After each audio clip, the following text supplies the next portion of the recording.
She's a riveted still. There she is. There she is.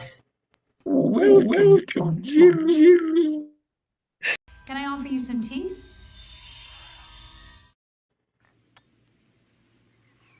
Good tea. Nice house. Would you make me some of that Plomeek soup? Greetings and felicitations.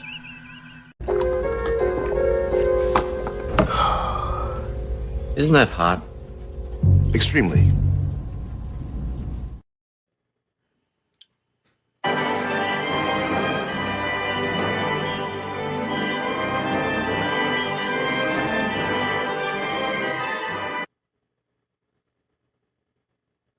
Hello and welcome.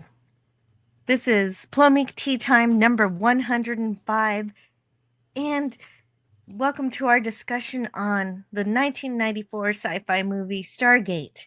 I really love this movie, and although I'll admit I love the TV series even more that it inspired, that followed it, and rather than giving our heroes the advantage of a starship, we're instead bound to the exploration of the universe through a device called the Stargate, which allows for travel via a stabilized wormhole.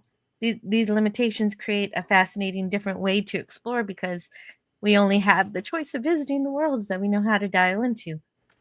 And also limited is, at least in this movie, not the rest of Stargate, but we don't get a universal translator in this movie, and I think that adds a beautiful dimension to it, as well as the appreciation for life.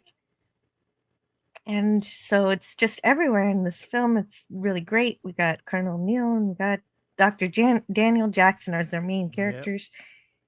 Yep. And I've already said too much already, but it really those things tie this whole movie together. So let's explore this movie further. We are going to get into the history of this film and even go through all the main acts of it soon, as we do with all of my slides.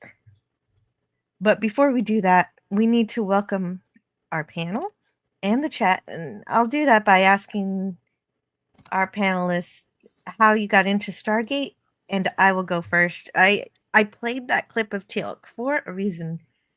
Because, he's not in this movie, but he's the one who made me interested in Stargate as a franchise. My husband and then boyfriend would show me this series when we were young adults in university, and for a while, all I could ask was, what is that thing on his forehead? Of course, I came to find out it's like a branding tattoo that symbolizes the servitude of the Jaffa, the foot soldiers, to the Goa'uld, who are parasite aliens that fancy themselves as gods, which was, of course, a theme that originates from this movie. But that wasn't an easy answer for me to come by since I didn't have time to clip today. I thought I'd introduce you to Stargate the way I was introduced to it through the TV show. I had already grown to enjoy Jack O'Neill's humor and the teamwork of the show, so going back to watch this movie, seeing him so down was a bit of a spin. And they did carry that tragedy into the TV series, but he has such good humor about him. You never knew just how much this hurt him. And there are so many differences between the movie and the show, but I appreciate the movie because that's where it all started. And like I said before, I love the work towards understanding between the Earthlings and the Abydonians. So, actually, also learning about Stargate also in effect kickstarted a deeper inclination towards science fiction because it was something I could share with my boyfriend. So I had a lot of fun doing that, watching all the things, and it's the spirit of that provides a large makeup of my channel today, which is why it's crazy that it's only now making an appearance on my channel. So, but I want to hear what my panelists have to say about how they got into Stargate. And I'd like to welcome Theta Zord. How are you doing today, Theta Zord? I'm doing pretty well. Franco Walker, I think this is probably the first time he's actually seen me instead of just my avatar. I got my set all ready to go now. I had to kind of fix things up, so I'm going to be doing more on-screen type of content. So, hello everybody in the chat that hasn't ever seen me. I got into Stargate. Well, just I was always into sci-fi and horror and anything kind of supernatural and paranormal and stuff like that. And when I would come to visit my grandparents as a kid, I would watch HBO Max or HBO at the time, um, and it was on HBO. Actually, the first time I even saw Empire Strikes Back was on HBO over when my grandparents would watch me. But that's another story for another time. And so I watched it and I fell in love with it. I didn't really get the whole plot with Jack O'Neill at first. You know, I just kind of saw him as an asshole. I loved him at the time because I'd already seen Big Trouble in Little China. So I loved Kurt Russell as an actor already. But as soon as I watched the movie and I was hooked. I watched a couple episodes of the series, but I never got really into it. So I didn't even realize that Jack O'Neill followed over to the the uh, the TV series, and I believe that James Spader's character Daniel Jackson, he was also in the TV series. If I'm correct as well. I didn't realize any of that. I didn't follow it as much. I would watch it occasionally. I'd catch an episode here and there, but the names would always slip my mind, and I didn't really put together that it was the same characters because they were obviously different actors and stuff. Well, yeah, But they're different actors. We had yeah, Richard Dean Anderson as Jack O'Neill and Michael Shanks as Daniel Jackson in the TV show. yeah. But I loved everything about the movie, and it just automatically hooked me. I loved the whole Egyptian theme. I was always really fascinated by the pyramids, and went to a field trip as I think in fifth grade to the Egyptian Museum here in San Antonio, or it was the Egyptian Museum at the time, and I fell in love with like scarabs and like everything like Egyptian pyramids and all that stuff. So this movie just really, I don't know, just really hooked me. The music is so enthralling. It reminds me of Jurassic Park. Like the theme song reminds me of the Jurassic Park theme song, and that was so epic. Everything about it was just, it hit the nail on the head for me as far as what I liked in content. So we'll get into it. Wonderful. But, Wonderful. Yes, we definitely will. Yeah. How you doing, Scotty? I'm doing all right. I got a little bit of the sniffles, but aside from that, if I do step away, it's just because I'm blowing my nose and making sure that I don't die. Yeah. Yes. Well, while we keep your have fingers you, crossed. could you? Yeah. We hope you feel better, Scotty. Oh yeah, I Could you will. tell us? Yeah. Could you tell us about how you got into Stargate? Oh, let's see. It was what time is it? So it was approximately 5 hours ago. I watched it for the first time. Yes. Oh wow. I've always been angry at this movie. Oh. Ever since I saw the first trailer in a local video store, and I saw basically the end when there's a big explosion. I was like, wait a second, that's Praxis from Star Trek VI, and I have never been able to forgive it. And with all of the things that I've sort of subjected Jill to watching, she said, and we didn't have a plan as to what was going to happen today. And she was like, ooh, we should do Stargate. It's about time Stargate happened on the channel. And so I said, fine. Anyway, so I own 3 seasons of Stargate, the television show, because it came in like a bulk purchase. Never watched one of them. So today is my first introduction to Stargate, and I'm gonna, not to reveal my hand too quickly, but yeah, it was fine. Keep us in suspense. It was fine. It was fine.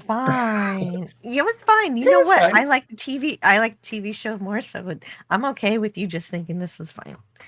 I liked all the actors. It was sort of a who's who, a Where's Waldo of 90s actors. I enjoyed it. I thought it was okay. It was not a bad way to wake up on a Friday morning. Yeah. Yeah, Yeah. awesome. Then, I'd but give it a okay. seven out. I was just gonna say, like, I'd say for me, it's a little more than average, but I completely understand we'll get into it, but No, Yeah. I'll go more for an 8. Of course we will, but first I do have to say hello to the chat. I'm so glad you're all here. Canadian Spider-Man says, whoop, whoop. I'm probably working at this hour, but have a great show. Please do this great movie real justice, as I know you will. Yes, absolutely. yeah, I Spider. surely will. I think I will. Part-time planting says, I love this movie when this came out. If it's on TV, I will watch it. Oh, that's one Yeah. of those movies that no matter, Yeah. what's going on, you flip to it, you're gonna be stuck with it. That's great. yeah. Oh, and speaking, DJ Knight says I'm the luckiest woman on earth. Wow. Well, I feel that way sometimes. Thank you. And Penny says that she's out shopping. Aw. Happy shopping, Penny. Penny.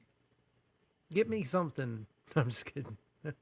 Frank the Walker says, please subscribe, hit the bell, share, hit like, and select live chat. These are all great suggestions. I hope Yeah. if you do enjoy And what we're and talking after the about, you can do and, that.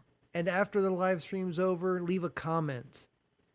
Oh yeah, that helps too. Yeah. That tells the algorithm that this is They- worth something. Exactly. Yeah. Hello to Franco Walker. He says hi to Franco. us. I saw Stargate at the cinema. It was awesome. Oh, Franco, I'm jealous. That's I've cool. never seen this movie at the cinema. Yeah, that would like the special effect when they go through the Stargate. I was like, oh Yeah. man, I wish I had seen that in the theater. Yeah, I Yes. actually did. I actually watched the documentary of how they did that. They just literally did like a swirling of water, and they did the reversal. Like they filmed it in a way where they would you'd see like the spinning water in this container, and then as it would slow down, they would kind of just minimize it. I don't know. It was really cool. It was really interesting the way they filmed it. Yeah, that's and Theodore is talking about the creation of the wormhole, which is Yep. a digital addition to the movie, and yes, but it's a combination of practical and digital effects, Exactly. Yeah. and yeah, so what they did, like you said, they did spin some water, You and spun that water. That's right. well, but also. Yeah. Yeah, they also Jeff Kleiser said about this. We didn't know how much air pressure to set the cannon on, so they used a water cannon. It went from 1 to 500 pounds, so we said, let's try 100. Start the camera rolling and hit the thing. It evacuated all the water out of the tank and onto the camera and everybody. They only needed 1 pound. Okay, that's funny. Yeah. And it was but kind of of course that's the front of the Stargate, with the water spinning in the bowl that you're talking about was the back Yeah. back of it. Yeah, and it was also interesting to see how they would show the people. They'd show Kurt Russell and James Spader walking through the the portal, and they used water for that as well. They'd evacuate like all the bubbles and stuff, and then they'd do a reversal of it. I don't know. It was They flipped it. They flipped the camera. It was really the cool. camera. It was really good special effects for the time period. I mean, watching it today, obviously, it doesn't, hold up completely, but I think that it still looks good, for the time period. I think it looks great. Yeah. And hello also to Sig Valdison, who says, no, a certain overlord has him trapped behind a containment field. Oh, no, he said, good afternoon. Praise to our eldritch God, who will free us all upon his entry into our world. Greetings to the panel and audience. Yeah.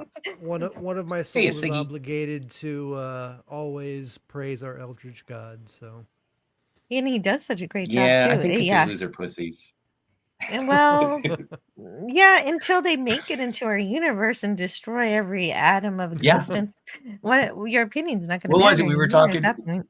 We were talking about the X-Files on Wednesday on Cinema Gulp, and Ben was talking about how much he absolutely loves the X-Files, and I was like, I remember I saw an animation recently, and it was Mulder saying like, the aliens are out there, and then Scully is like, well, what are they doing? Are they going to take over or what? 11 seasons of what are they doing? Well, yeah, that's her job, is to be the skeptic. Yeah, Yes. exactly.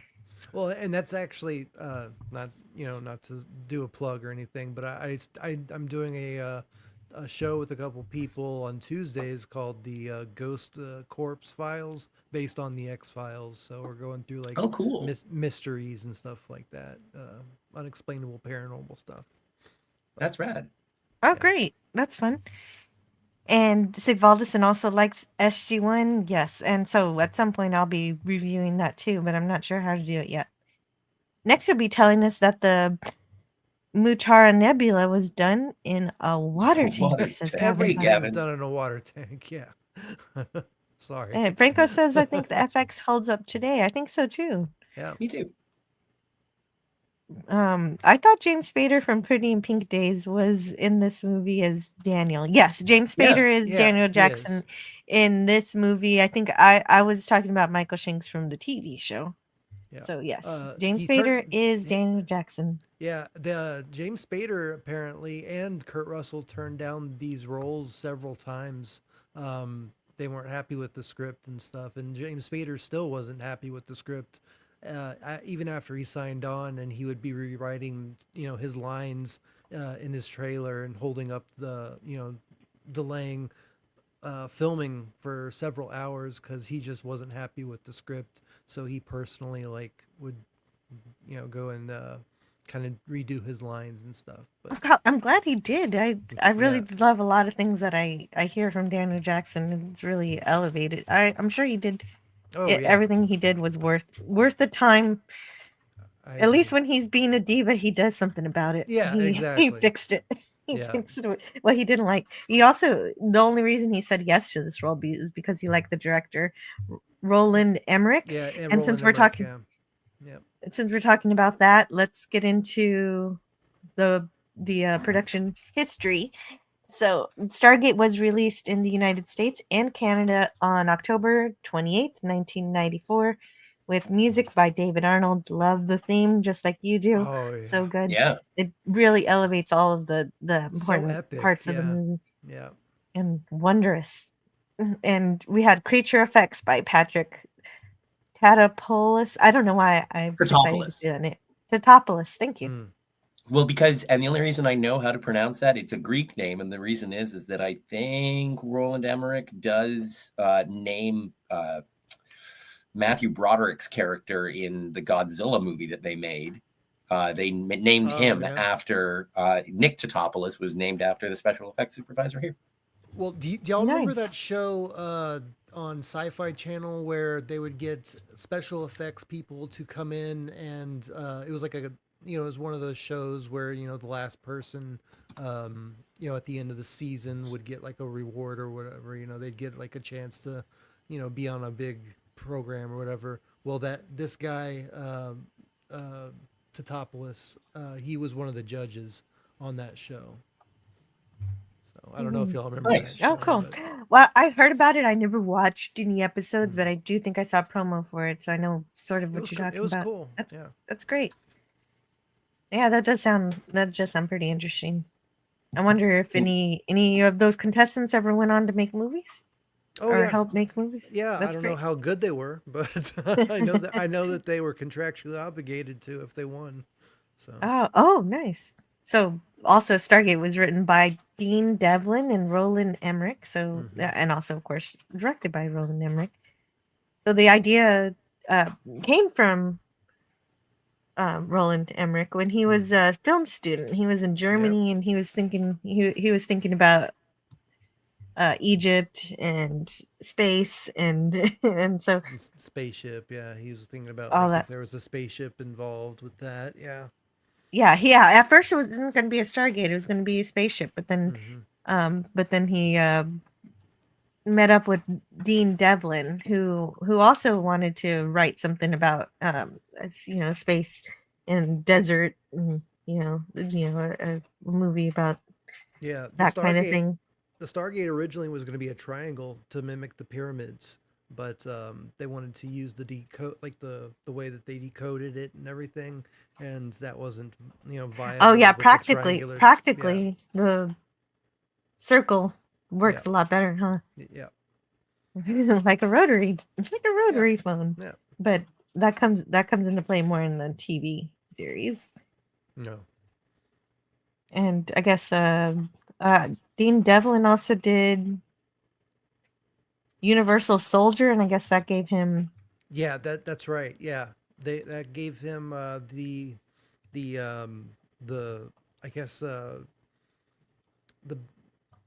I can't think of the word, but basically like the authority, like people knew him, so when he did Universal Soldier, they were like, okay, we'll let you do this one too. Mhm. And so they also got production designer Hogel Gross, who worked on that movie too, and of course, as we said, Totopoulos. Yeah, If I'm- yeah, he's a very famous special effects. He's done a lot of stuff, but I can't think of it off the top of my head. I just special effects. and I noticed people all just the. don't. I also noticed all the production companies, all the special effects companies. They didn't look like the normal Hollywood ones, and that's because Hollywood wouldn't make this movie. They had to go to France to get a production Oh, I to didn't know get this that. film funded. Yeah, company. They went to a French production company to make this movie. Studio Canal, Al or AI. I'm not sure. And they gave him the 55 million they needed. They thought they would need 100, but he was like, "Nah, I could do it for 55," and he did. Yeah, they did a great And job. so then, yeah, he did a great job with They, a worldwide total income of 196 million. That's a pretty good return on yeah, investment for for that, the yeah, for for the back cost. in that time, yeah, that was a really good. That was really good. In money that they made. Mhm. Didn't realize it was in Hollywood. Yeah. Um, Yeah, they filmed it in Arizona, but yeah, I yeah, guess. they did a lot of filming in America, Yeah. but also in Egypt, and Oh yeah, they had to. there was a lot of sand. Yeah, they It had to got do a lot of everywhere. B-roll and stuff. They used so many different types of ways to try to get certain shots. Some of them didn't pan out. Like at one point, when the army, at the very end, they tried to film like a bunch of little, like a small sets with like tiny people, but it just didn't look good. So they kind of wasted a lot of time putting that together. But Well, at they, least they they tried. yeah, I mean that's the cool thing is that they tried a bunch of different stuff to try to make the best scenes that they could. So, Hmm. And well, um, and this the guy, Jonathan Fay, he's a fashion designer. This was the last role I think he did besides a TV movie, Raw. He plays you know Raw, and he was just a fashion designer on one of the movies that I think Roland Emmerich was working on, and they just happened to see him at a party or something like that, and they were like, oh, that's the guy I want for this yeah, part. he wasn't even really looking to do any acting. No, He was a model, and he got an Academy Award for his work with The Crying the Game, Crying Game, and yeah, they really wanted him. Like I didn't realize it was just a chance meeting, yeah, but he yeah. It was was like, just I don't really want to act. Give me $1 million. yeah, exactly. That's exactly what he did. Like he thought that if he just said an exorbitant amount of money, then they'd just be like, okay, pass. That way, like he wouldn't have to say no, and you know he could put it off on them basically. But they were like, no, we want you, and he paid it. And then he was like, And that's all how they right. got him. It Yeah, works. and actually, there's a funny story about this too, because he was so self-conscious about acting, and if you watch the movie, all of his lines are dubbed over in like the alien language, the very whatever, and so he was crying the first time he saw the movie, and everybody, or the Roland Emmerich, went up to him and was like trying to console him, like, you did fine. He's like, no, you saved me, thank you so much for dubbing my lines, like I was so self-conscious about that, like you saved me, He wanted like, to sound good. He wanted to sound yeah, professional. I yeah, appreciate, yeah, I appreciate that yeah, that feeling. yeah, And that's great when a good editor can help yeah, in that regard. and it turned out great. Yeah, Yeah. it did. It really did. And so the scene we saw before we got here, um, the scene was um supposed to be 8,000 BC, Hmm. a long time ago, and so that that character we just saw, they were just the aliens decided to well, that boy who becomes Rob Hmm. wasn't afraid of the spaceship, so that ends up being his doom, doesn't it? And so Yeah. he becomes the host The vessel, yeah. to the parasite, to the alien parasite. Yeah. And so he'll come back later as our chief villain. Yeah, Raw. it's almost like that alien is like the Emperor Palpatine trying to like manipulate life, so that he can live forever. And That's the goal. That is the yeah, main goal. Yeah, yeah, is to exactly. cheat death, in Exactly. effect. Yeah, so that's exactly what he does. He steals this person's body and uses it to harvest.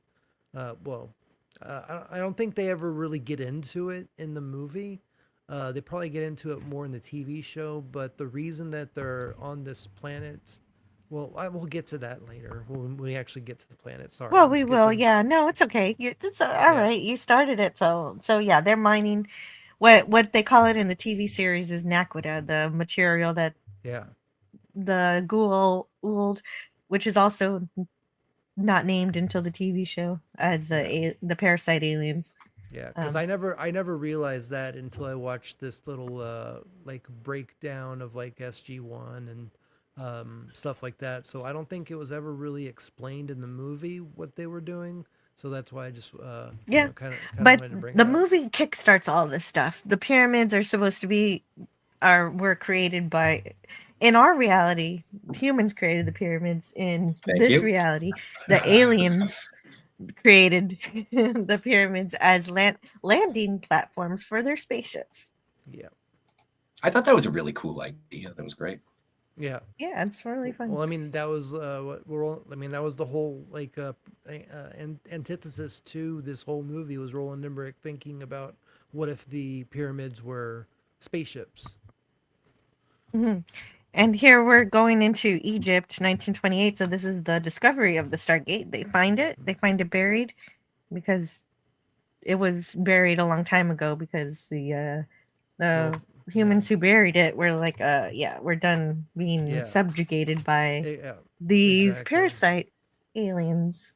So let's bury Well, this. And of course, the humans today have no idea about this. Yeah, So they're like, oh, look, an artifact. yeah, and the best, like, this is so reminiscent of so many other good movies. Like, I'm not saying this is a bad movie, but I was like expecting Rick O'Connell from The Mummy to be hanging out, and then, they got the guy from The Fifth Element on the other side of the pyramid, and so like all of these things, like it's if you want to pre-establish your lore, set it in Egypt in 1928 and say, all right, this is where it all that's comes all you from. got to do. Yeah, That's all you got to do. Well, ancient Egypt, it's a fun theme to have that lots of movies do pick up Oh, on. sure. It's not just Stargate or Indiana Jones Right. or the yeah. Well, Mummy. Yeah, and I'm gonna I mean, I'm the gonna call it pyramids are one of Tatooine later. So well, I mean, they don't call it one of the seven wonders of the world for nothing. I mean, it's one of the major mysteries of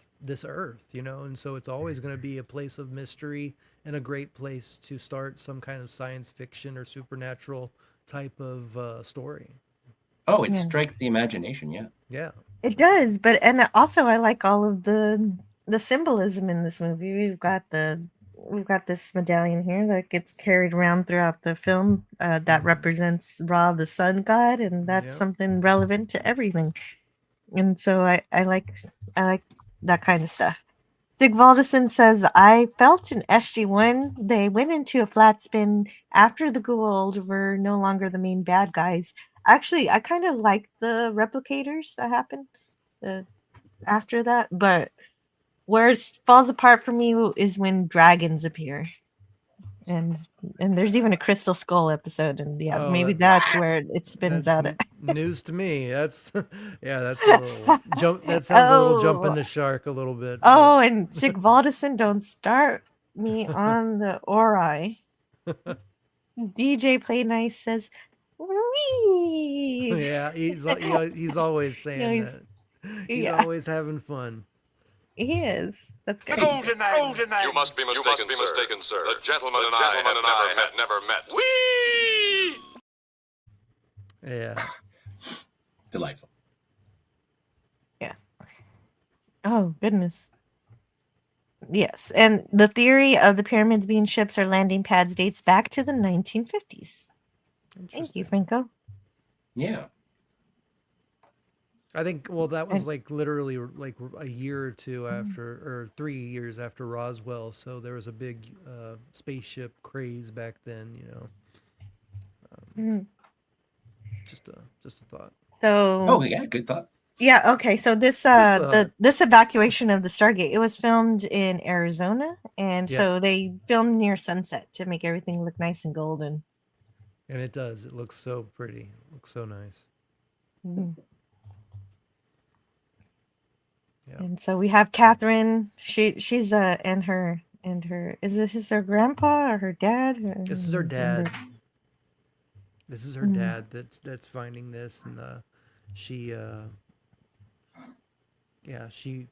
falls in love with it because she was part of this, this whole mystery. She, I mean, if any one of us came across, if our dad was an archaeologist, like Indiana Jones or something like that, and found this, and you found out that there was some kind of mystery to it, that it rotates and there's something else going, you would just automatically just be mesmerized by it. I think so anyway. I would be. Oh, sure. Definitely. And then they also found this. Yeah, Anubis and Horus. Yeah. They say it looks like some kind of fossil, but it's like a jackal head. Yeah. It's cool because in the flashback they show like when the Egyptians sort of revolt against Ra, they show carrying one of them to the burial spot. Like they kill one and take it to the burial spot and make sure it's all hidden. And so seeing that, it was it's a visual thing. It's not it's a show, don't tell, but it was great that they maintained that. Yeah. Mm-hmm. Yeah, I remember as a kid I had the toys of the Anubis and Horus fighters and stuff like that. Oh, that's cool. I wish you still had those toys. I'd ask you to bring them out. Oh yeah, I mean if I had them I would, but my brother broke them as a kid. So. Oh man. Darn it, brother. Yeah, darn it. All right. Well, we move on to present day. Catherine is now elderly. She's played by Viveka.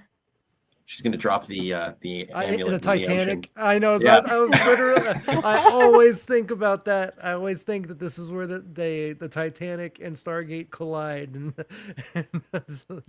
oh yeah, good call. Viveka Linfers. Yeah. This was the last movie that she did. One of the last movies. There's a couple more, but this is the biggest of the last movies. Okay. Yeah. And of course, she's playing Dr. Catherine Langford, and she's checking out a lecture by Daniel Jackson. And James Spader, of course, plays Daniel Jackson. Jimmy Spades. Everyone's favorite Ultron. You read my mind today, man. Yeah, he quote man, he didn't like this movie. He says the script was just awful. Yeah. And that sort of intrigued me. Acting for me is a passion, but it's also a job. And I've always approached it as such. I have a certain manual laborious view of acting. There's no shame in taking a film because you need some effing money. It's true. Hells yeah. That's what I mean. That's why I take certain jobs. Just 'cause sometimes you just got to pay the bills. Yeah. So this scene was filmed in a hotel in Los Angeles. Oh, man, they went everywhere for this movie. And so he's talking about his theories that don't quite align with the rest of the academic world, and when you go against the grain, you kind of often meet some pushback, and everybody's laughing at his ideas Yeah. that these.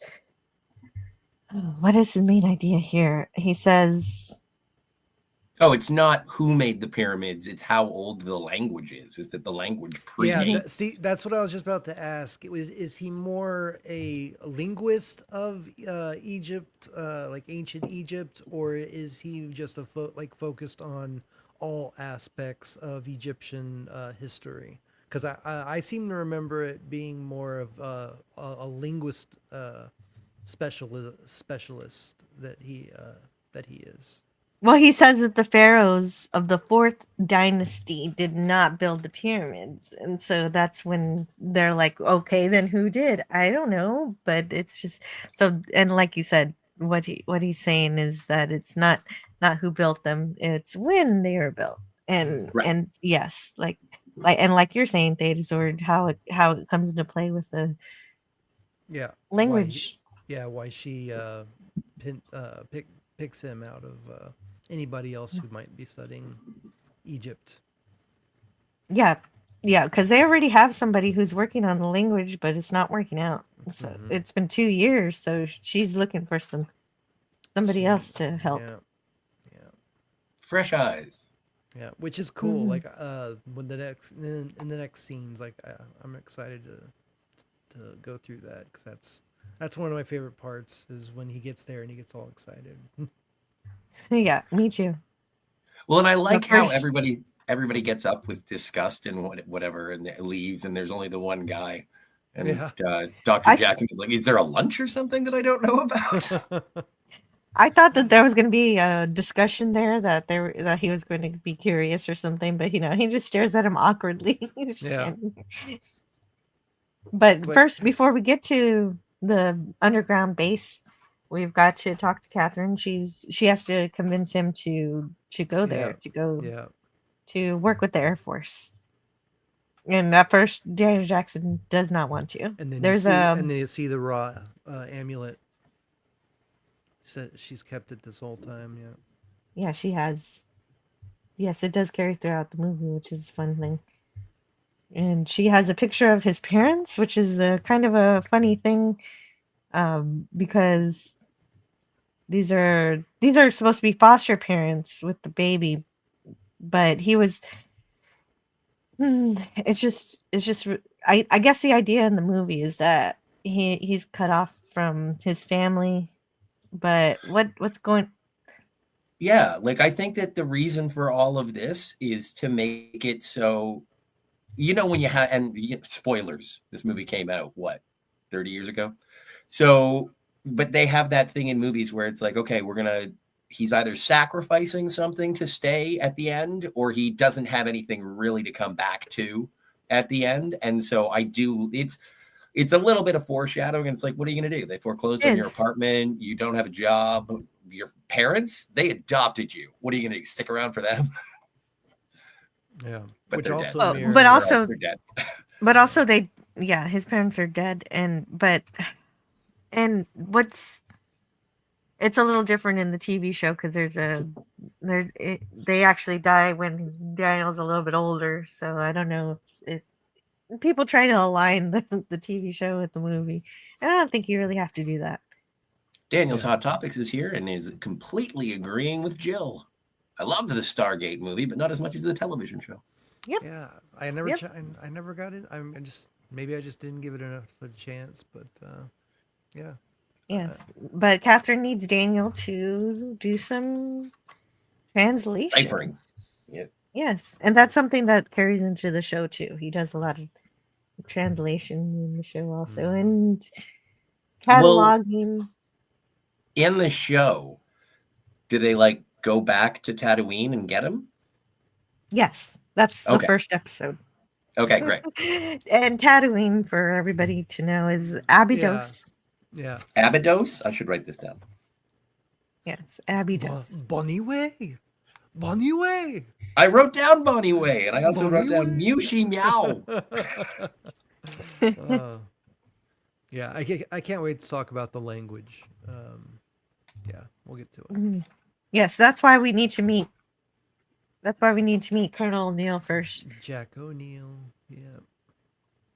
Well, and I was very, very happy to see Jack O'Neill. And obviously, if you want to show that somebody is down and out, first things first, have them sitting in the vacant children's bedroom with a gun. But also the long hair, because the long hair, he was just finishing up Tombstone at this point, which, dependent on who you're talking to, he was responsible for. Yes, thank you. He was responsible for like co-directing. Sorry, repeat what you said, Scotty. And for Tombstone, he was responsible for co-directing. He still has his Wyatt Earp haircut, and apparently he was a little bit standoffish on set, a little bit grumpy, because Tombstone was such a grueling film to make, with all of the production errors or efforts in that. Another amazing film, though. Oh yeah. Yeah. Like I'm not. Yeah, and so because of that, this was the first scene that they filmed, because they needed him to be like it's a great way. Yeah, that makes. He had a beard too and everything. Yeah. I mean, this really shows the state that he's in, and that's why I was about to say it mirrors James Spader's Daniel's character as well, not having anything to come back to, like, in a way, like, like these two people like really don't have a lot here, like their mind, you know what I'm saying, like the way that Catherine was trying to convince Daniel that, well, what else do you got, what else are you doing, and then they pick Jack kind of for the same reason, like he has the training, but Jack lost his only son, his only child. Yeah. And you find out why. I mean, I don't know. Do you find out why here, or is it later? Why? Oh, later. I think it's. Oh no! Yeah, right, we find out here. Right here. Right here. Oh, yeah, we find it. We find out here. Okay, we find out here that well, in this movie he's named Tyler, in the TV show he's named Charlie, and in both cases he. It's so sad. The son found found Jack's gun. Pew pew. And discharged a weapon unsafely. Yeah, he accidentally terminated. And you kind of do get the feeling that Jack is thinking about using that gun. Yeah, he's doing it. Yeah, doing the same thing. Yeah, to be with them. Yeah. But he gets interrupted. Maybe not even to be with him, but maybe just to feel like he deserves it, like it was his fault. Yeah. Well, it was. Yeah. Oh, the guilt. Yes, there's tons of guilt. You're absolutely right. Yeah. But they tell him that you're going back to work. They interrupt this moment.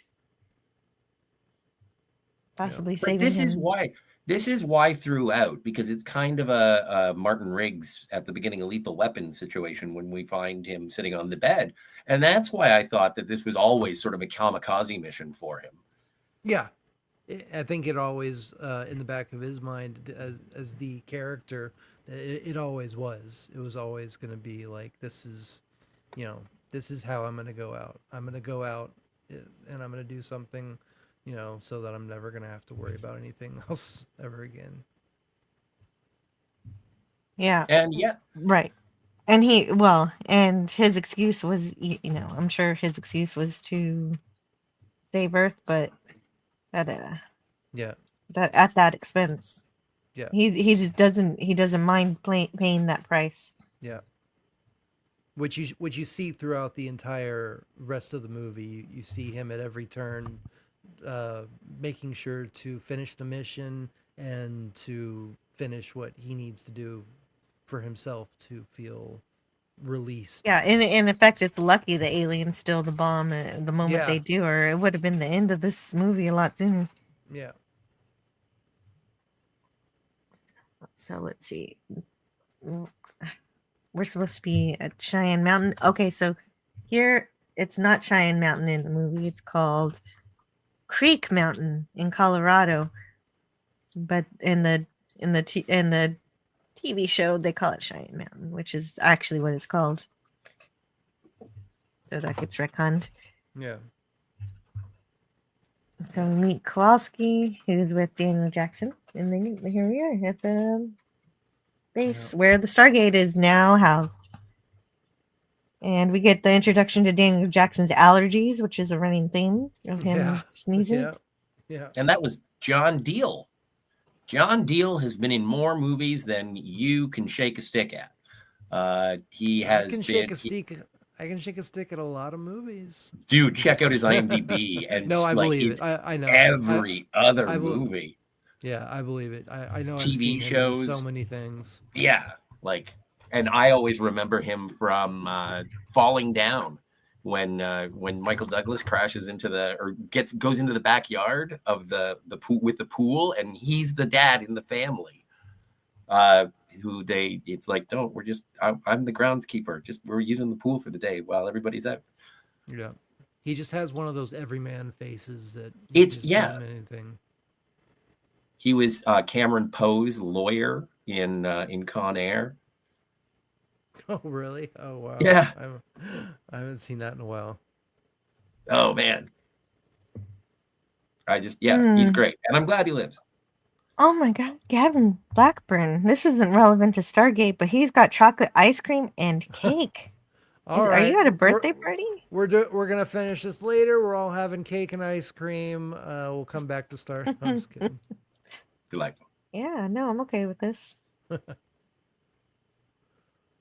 Yeah, this is where Daniel starts, like, he sees everything, and he just, like, his eyes like a kid on Christmas morning. I love his acting in this. He's just like so excited. Yeah. Well, this is where it gets more exciting. Definitely, we have Dr. Gary Myers, who has been the translator to this point, and he does his best, but he's not as good as Daniel Jackson. I'm glad he's here. But this actor is Richard Kind, and he will come back. He'll come back to, I'll let Scotty get everything else, but he'll come back to Stargate, and Stargate Atlantis playing a different character who's way more annoying of an antagonist. Yeah, but he's really good. He's a great actor, and he's also been in everything. But like, I'm surprised that they wouldn't bring him back to the TV show to play the same character. That would have been pretty cool. Yeah. Well, with Daniel Jackson, he's kind of redundant. Yeah. So, but I'm glad they bring him back in some capacity. Want to say hey to Positive Candor. Hello. Hi, Positive Candor. How's it going? But yes, he's just happy looking at this tablet. He hasn't even seen the Stargate yet. Yeah, exactly. He's got that. It's still a magical moment for him. It really is. And the music swells. The theme song swells. Just seeing this. Just look at him. He's just staring up like literally like a little kid. He can't take his eyes off of it. Yeah, yeah. I love it. Every time, every time something, he's in awe quite a bit in this movie, which is great, and it plays with the music so well. Yeah, see, and it's so when you think about the acting aspect of it, just going back to what James Spader was like, you walk in and you act like you're all in awe because the director says there'll be swelling music, and so you just have to imagine the music. It's like sometimes the difficulty of what I'm watching in terms of the acting is it's like, wow, you're really selling it, Jim. Oh yeah, I mean that's why I think that he's such a good actor, and he took this so seriously and like was rewriting lines. Oh, hey, what's up, File 13? How you doing, buddy? Yes, there he is, File 13. Yeah. Hello. Yeah, Sup? Yeah, he's part of the But look at the way he's touching that. the GC stone. files. Yeah. Would you two like to be alone? Counselor Troy. Yeah, he's just so enthralled, like looking at, because this is a language that he's never seen before. Like it's similar to Egyptian hieroglyphs that he's seen before, but they're just a little different, and so he's seeing, it's like he's seeing a new language that he's having to basically like reinterpret, and relearn for humanity. Yeah, and he has to correct the other Yeah. doctor's work. Yeah, and he makes him kind of feel like, oh, I'm an idiot. Like, Yeah, he kind of does. It's like, what are you doing? We've been working on that for years. Yeah.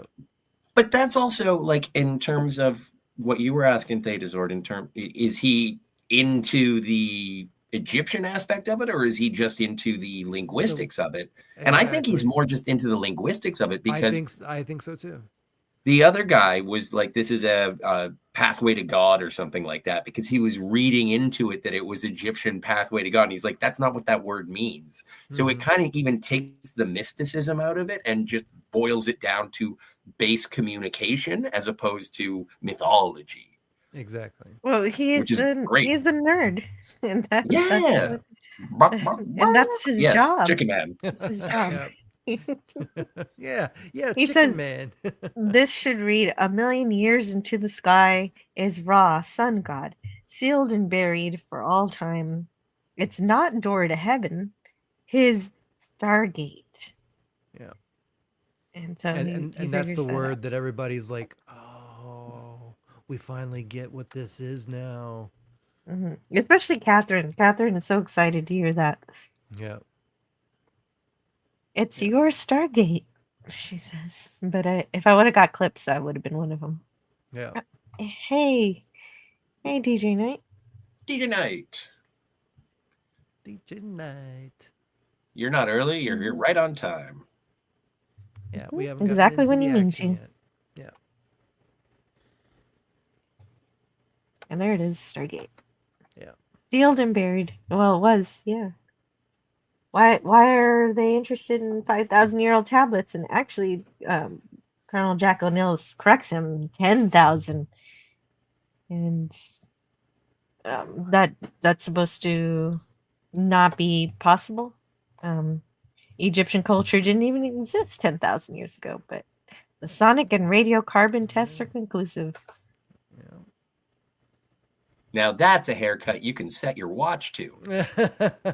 Yeah, he also got his hair tips lighter for the movie. Like he's like, I want a lighter hair. Well, he had the same haircut in that movie Soldier too. Yeah. Yeah. He looks I good wonder in when the that flat came out. top. It was He probably does. around the same time. I would say so. And Catherine asks why O'Neill is there. He says, I'm here in case you succeed. Mm-hmm. It's just good. Yeah. And then we move on to Daniel Jackson working on the translation, working on figuring out how to get this Stargate working to help Catherine succeed. Okay, so he has seen the Stargate at this point, or have they? No, not shown yet. him? He Okay. hasn't seen the Stargate yet. They've just But shown him what they've. no, he got actually shut out because O'Neill was like, anybody who's not Oh, that's cleared right. That's right. or something. Mm-hmm. Oh yeah. From now on, no information is to be passed on to non-military personnel without my express permission. And Catherine is all upset about this. But despite that, Daniel Jackson is able to figure it out. Yeah.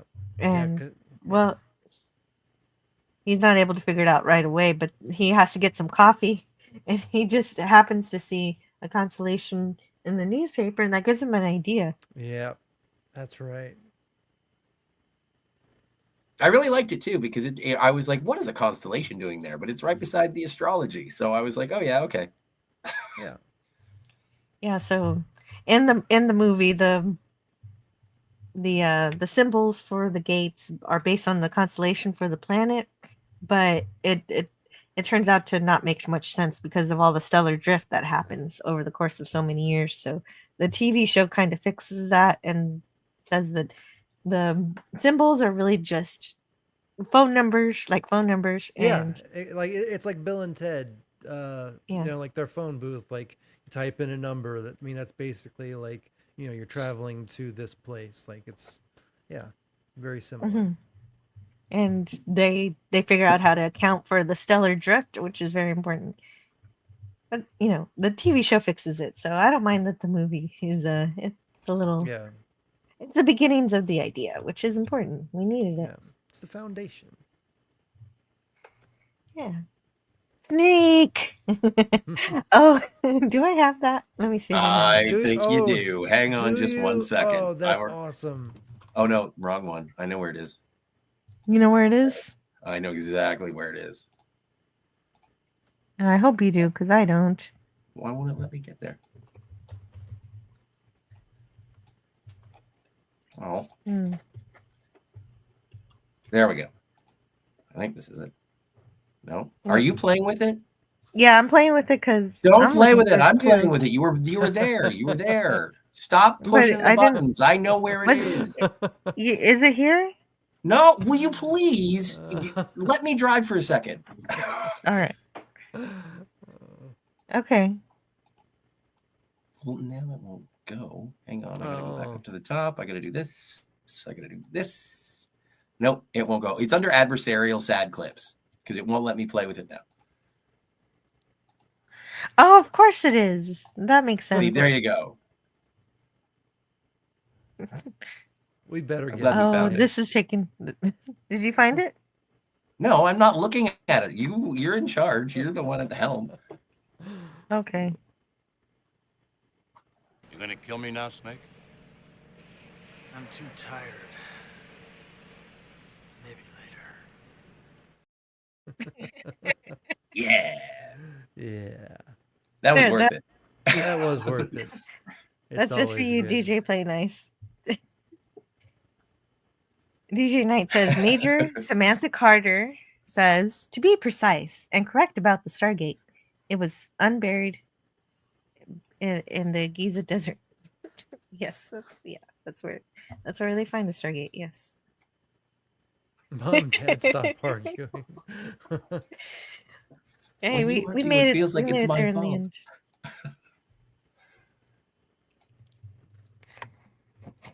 It's not your fault, Franco. All right.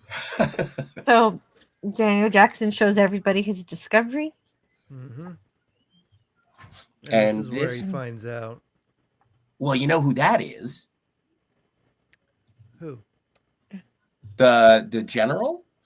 And I'm actually really impressed with the casting in the television show. But that is Leon Rippey, who plays the general, who would go on to be in the season finale of the first season of Star Trek The Next Generation as Sonny, the guy who wants to replicate a guitar and take Data on the road. No way. Nice. Oh, crazy. I would love that spinoff. Yes. Yeah. Like a rhinestone android. So that's from the episode Neutral Zone. Yes. Very nice. And anyway, he's explaining. He's explaining how they can use the Stargate. Yeah, he's figured out how it works, and basically uncovered the language and everything, and it's all based on the constellations, and so he's explaining it to him, and then I think this is where he's basically telling them what it can do and how to do it, and then they were like, should we show he draws the cube and all the lines where all the everything intersects, and then says they also need a point of origin. Mm-hmm. And they need the seventh symbol, and the seventh symbol is below. It's the little It's this little shape here that he draws. I Yeah. love that his art, his Daniel Jackson's Yeah. art capacity is not so good. Daniel being a terrible artist is a great character addition here for me. Yeah. And this is where then they're like, should we show him? And he's like, show me what? And they do. Yeah. They show him. Here's the Stargate. Yeah. And he's like, And holy shit. Catherine says it's your Stargate. Yep. And so of course he since he figures out everything, and he says, not only can I do this, but I can we're gonna, if you want to do a reconnaissance mission, then I need to be there because I'm the one who will be able to get us back. Yeah. And basically, and so they're like, okay, we'll bring you along. Only O'Neill doesn't believe him. Like he's full of shit. Yeah. And actually, he turns out to be right, because when they get across there, it's not so easy to get back. Yeah. Well, I mean, you would kind of figure that too if they've been studying this for what I guess 70 years at this point. You know, it's not like this team that they're sending in would just be able to figure out, you know, the coordinates to get back. So the guy that figured out how to get this thing open is probably the guy you'd want on your team to get back.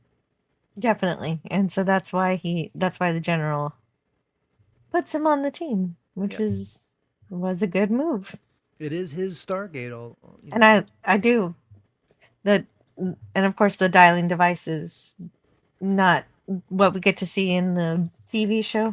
It's all done by their computer base. And it's some fun computer graphics. I enjoy all of them. And everyone's watching in the control room, and the Stargate is going to be activated. All the chevrons are locking, which is something carried into the TV show. Yeah, up to this point, they've only been able to get to this point, and now that he's uncovered the last character or whatever, The chevron. The chevron. Chevron 7 is locked. There we go. And then the water. Yeah. Did we see? Hey, look, Eric's is right there in the middle.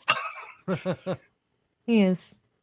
I love this shot. This shot. Although you don't want to be standing right here when the Stargate does this. That's not good. You'll be dead. Yeah. Like, and this is the most water. Like, it rains at the beginning, then we see this, and then it's arid for the rest of the movie. Yeah. Mm-hmm. Yes. Although your Aberdonians know how to find things to drink, and they're always there with a bowl for you. You just And have they're to human, find though, them. aren't they? Well, they're milking those bison-looking animals, probably. The banthas. Yeah, the banthas. Yeah. Yes. I didn't even think of banthas. A point of origin. Yeah, that was my fault. I was helping him. It's a very cool shot. It is. Well, and it is well explained to the audience as well in terms of how this works. Like, so we know what the character is for Earth, and then as the movie progresses, it's like, oh yeah, I'll be able to find out how to get us back, because it's basically all the same characters. He just needs so we just need the point of origin. We just need to know the character for Abydos. But this is where the exploration begins. They start by sending a probe through, and to figure out what's going on the other side. And Which when we is get to the very TV show, they interesting start they call it a MALP. What's a MALP? It's that's what they call the probes in the TV show. Do you know what it stands for? I'm just kidding. I don't know. A mobile analytic laboratory probe. I had to look it up. But yeah. Yeah, no, thank you for looking it up. And it's great that the radio transmissions come back through. Yeah. Yeah, as long as the connection stays established, then then they can communicate, and that's important. Yeah, I was thinking the same thing. DJ Play Nice, a MILF, MILF coworker. Yes. Send the MILF. She'll get into anything. What's different also between the TV show and the movie, I just like completely ignored what you guys just said. Yeah, But great. what's also different is that Abydos is in the TV show is located actually pretty close to Earth, but in the movie it's like in some kind of other galaxy, the Kalium galaxy, which is weird. Why is it weird? I don't know. I've never heard of that galaxy. Is that even? Yeah. Well, I just like the idea, like, and Catherine makes it very dramatic. It's like, yes, this thing takes us to the other side of the universe, not the galaxy, Yeah. of the universe. And so it sounds bigger, sounds more important. Yeah. Oh. I never really questioned. I never really realized that there was like. I mean, I always just figured it was very far away. I guess, but I never really compared it to the TV show because I didn't know better. So. It's a fictional galaxy, yes. Yeah. Oh, okay. But it is pretty far. Yeah. But I guess it does. I guess it does kind of add more to the wonder of being able to connect between our galaxy to another one. Yeah, and the whole reason that it's this is the important place is because this is the only place that the mineral that Ra needs is located at. As far as I remember from what I watched on the documentary for Stargate and the whole lore and everything. Yes, the Naquita is what it's called. Mm-hmm. The material they need for the technology that they use. Yeah. And so then we get data from the probe and information. And spiders in this? No. So they find out that we can breathe. Is there air? You don't know. And so now they know. Yeah. I'm looking for it, but it's not here. Oh. Oh, do you want to play that one? We don't have to. Remember what happened the last time we tried to find a clip? Oh, there it is. Is there air? You don't know. Oh, Sam Rockwell. Gotta love him. And so, like we said, Daniel Jackson is going to go on the mission because he's going to be able to get us back. And so he packs up all his books and his Snicker bars, or Fifth Avenue. I've never had Fifth Avenue. Neither did I. I'm sure I have, but I don't remember it. It's like a Zagnut. I've never had a Zagnut. Me neither. And so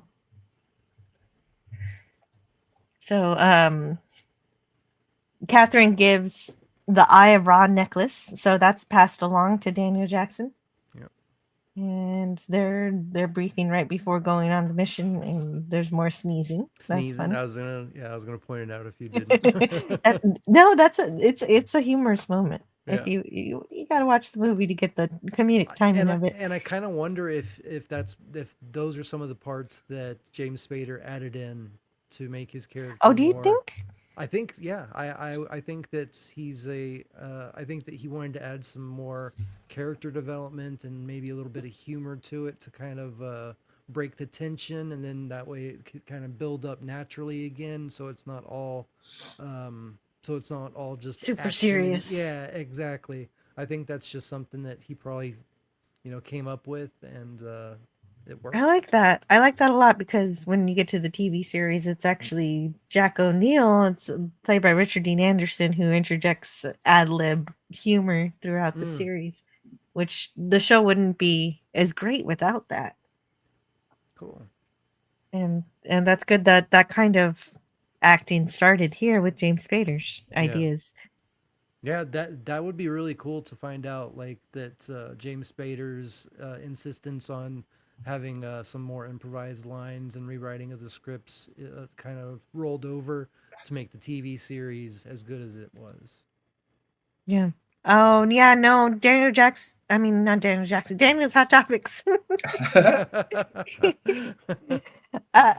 says, maybe it is Daniel Jackson. Well, all along, Yeah. Daniel's been an archaeologist, and we Yeah. didn't know it. Yeah. I have been hearing Stargate will return, but sadly, it may be a hard reboot. Yeah, no, I'm not interested in that. They've already shut out the original creator. They shut him out. I hate hard reboots. Brad Wright. Yeah, no, it was supposed to be Brad Wright already had ideas to carry the series forward into the future, past, like into our present, really. He wanted to do it present day, just like he did Stargate Present Day when he first wrote it.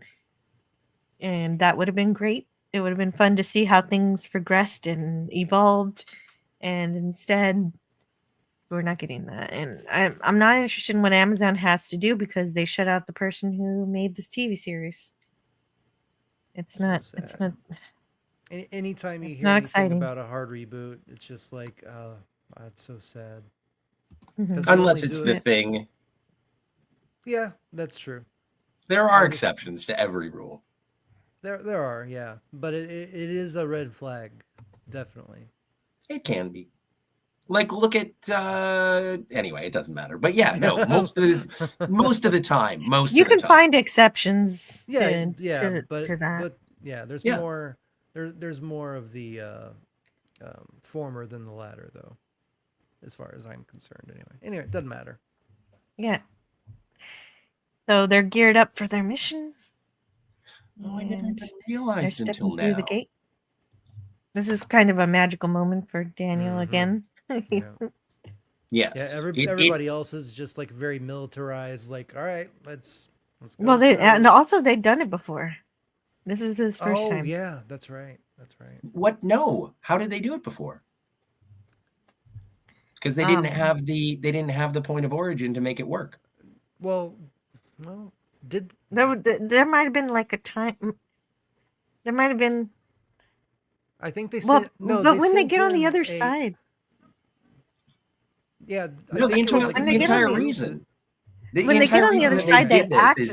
Yeah, you're right. You're right. It makes no sense that they did it before, but the dialogue makes me feel like they've done it before because they say something like it wears off in a second.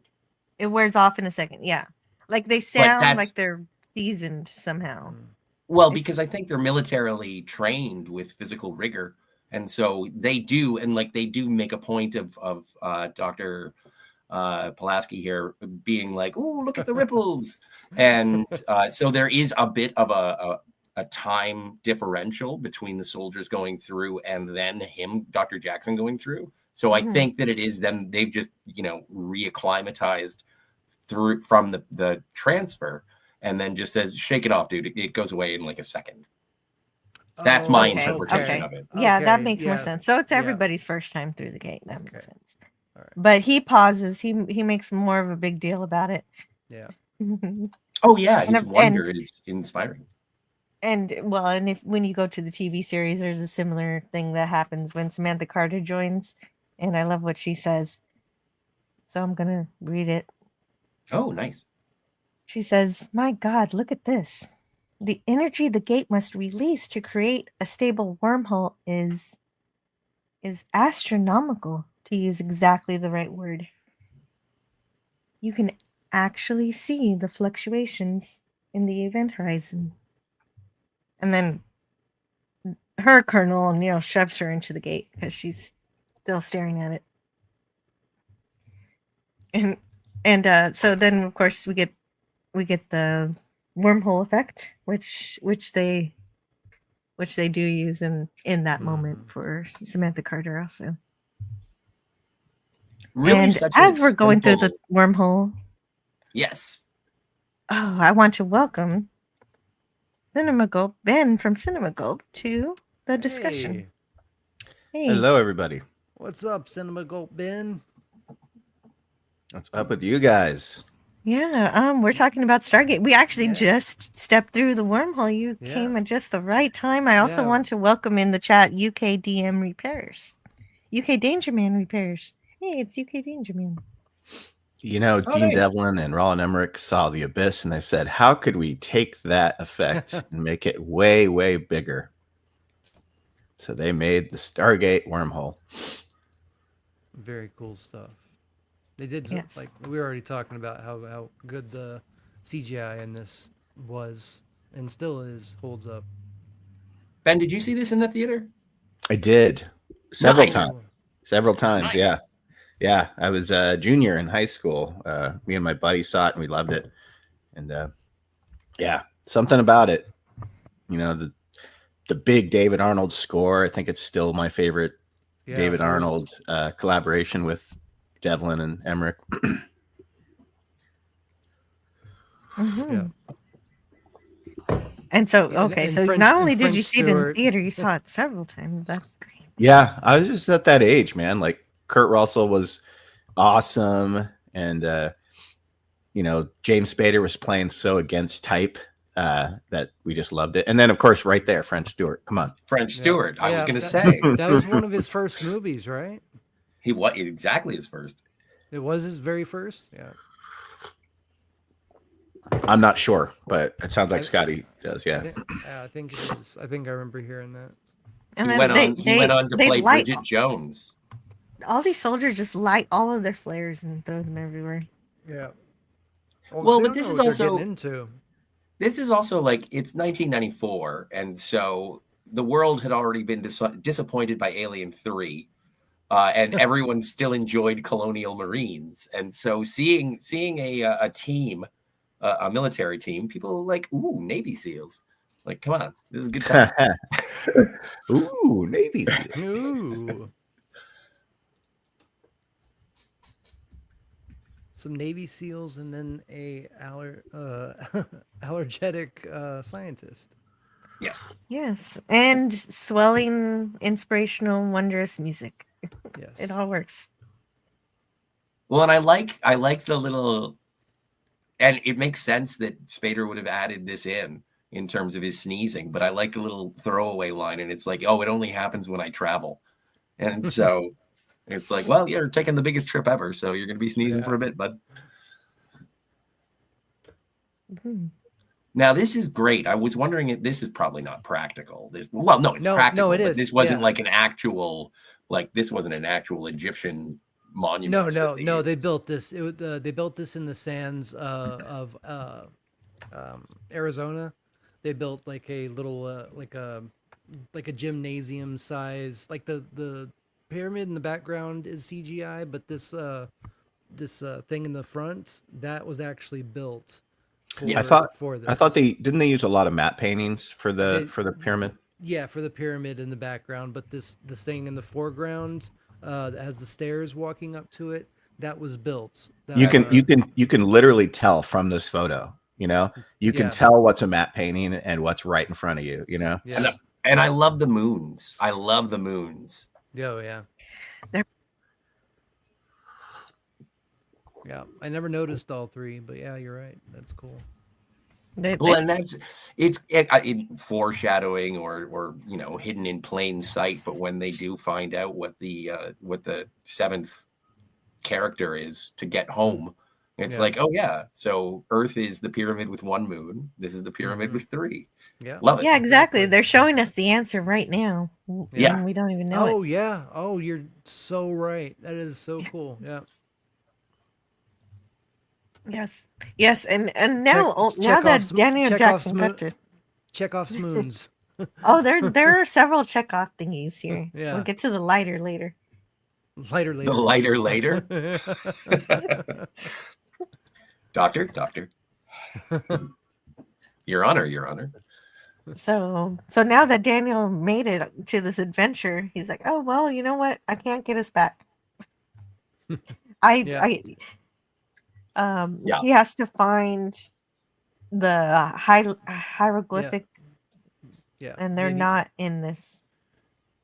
Yeah, he was just assuming that they would just be sitting there next to the Stargate when they arrived, but yeah, it's not anywhere. Yeah. And Kowalski's pissed. He's like, what do you mean? You didn't say anything about finding anything. Yeah. Which is an important piece of information that he withheld. Exactly. I mean, He he really did. did mislead him. He was really just kind of just obsessed with the wonder of everything, and he was like, I gotta do, we gotta do this. I gotta be a part of this." I think so. I'm sure Yeah. that he did not want to miss out. Yeah. But it also makes sense if you find an artifact that is inscripted with hieroglyphs. You figure if you went out the other end and it was inscripted with hieroglyphs, it was like, okay, then we just get there and it'll be in some sort of temple or something. Yeah. And it'll be written on the wall. It'll be like a Post-it note, your Yeah. password. It'll be right there. Exactly. You got to wonder if they had that discussion like off screen, like, because they all just seem so surprised. Like, well, you never said anything about finding anything. It's like, Yeah. well, didn't you ask? Like, how are we getting back? Yeah. Yeah, You just, no, you just relied on um, him.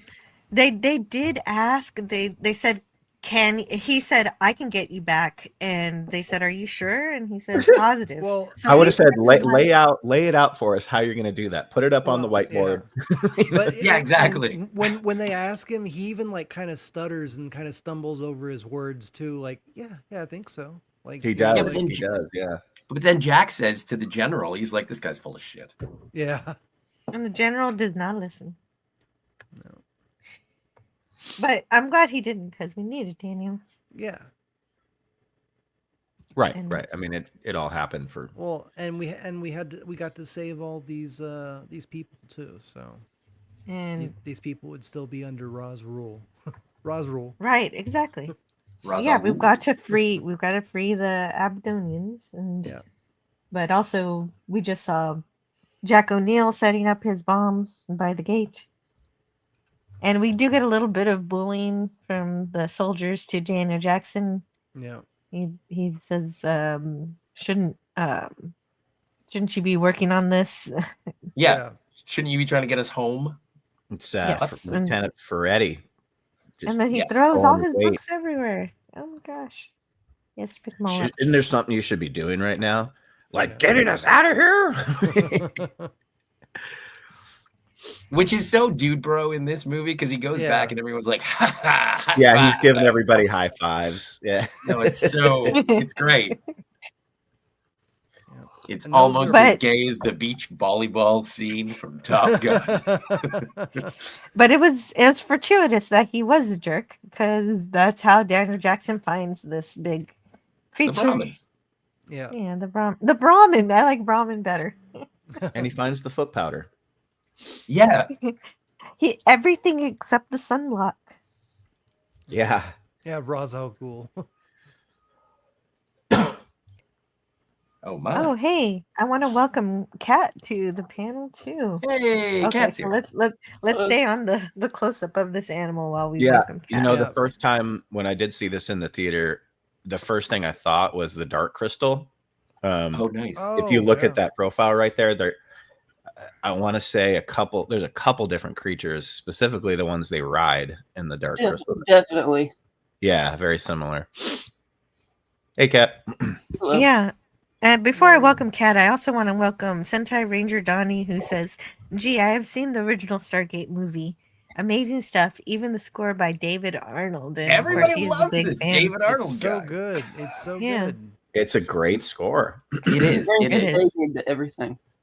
It's very similar to the Jurassic Park theme song, and whatever theme song. It sounds like it to me anyway. Hello to Kat. Welcome to the panel. I Oh, wanted thank to ask you how you got into Stargate. When did you first watch it? I probably first saw this on TV around maybe 96 or whatever, or maybe we rented it. I can't remember which one, but it was one of those movies where anytime it was on TV, you just had to drop what you were doing and watch it. I just Yeah. absolutely love this movie. It's my favorite Roland Emmerich movie. I wish his movies were still as good as this. Exactly. And I even started watching the SG1 series. I watched the first season of SG1 when that dropped. Didn't keep up with the rest of the series though, but I really love this film. This is great. Well, if you ever need something to watch, it's worth getting back to, at least for a few more seasons. It's very good. Kat, I also only watched the first season. I can't remember why, but I think it played so much as a sequel to the movie. Right. That first season, I think I just gave up after, but I keep hearing I need to go back and keep going. It's worth it. It's worth it. And he gets drug around by this these. Oh yeah, in my notes though it says mastage, but I like calling it Brahmin or bantha too. I'm okay with that. It's just funny. But there are actually horses underneath in costume. Mhm. Except for in this scene where the horses couldn't maneuver enough to drag Daniel around, so they got a dog and tied a action figure to represent Daniel. Oh, that's great. I didn't know that. That's great. Yeah. I thought that was funny. Yeah, there's pictures of it too. And Gene Simmons' tongue was credited here. Yeah. See, that's amazing. He's an That inspiration. effect. And I didn't even think of it. I was just like, oh wow, that stuntman got dragged. And you find out that's insane. That would have been what, like $1 million CGI shot now? Now it's just rent a dog. I got an action man we can tie to its back. Yeah, that's exactly what happened. That's so creative because we all used to do that as kids, right? You just you tie your GI Joe to a remote control car and you drive it around, and it's an action scene in your head. Oh, I never did that. That's cool. I think it was a boy thing. I don't know. Yeah, makes sense. It was girls who would tie their Barbies to their cat.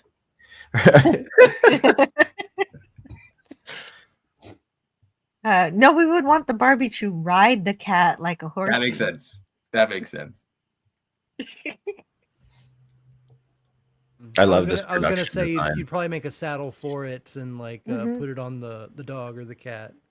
Yes. Battle It's such cat. great production Yeah. design. It kind of feels like Temple of Doom with like Mad Max. Beyond Yeah. Thunderdome. I got some Thunderdome vibes from this too.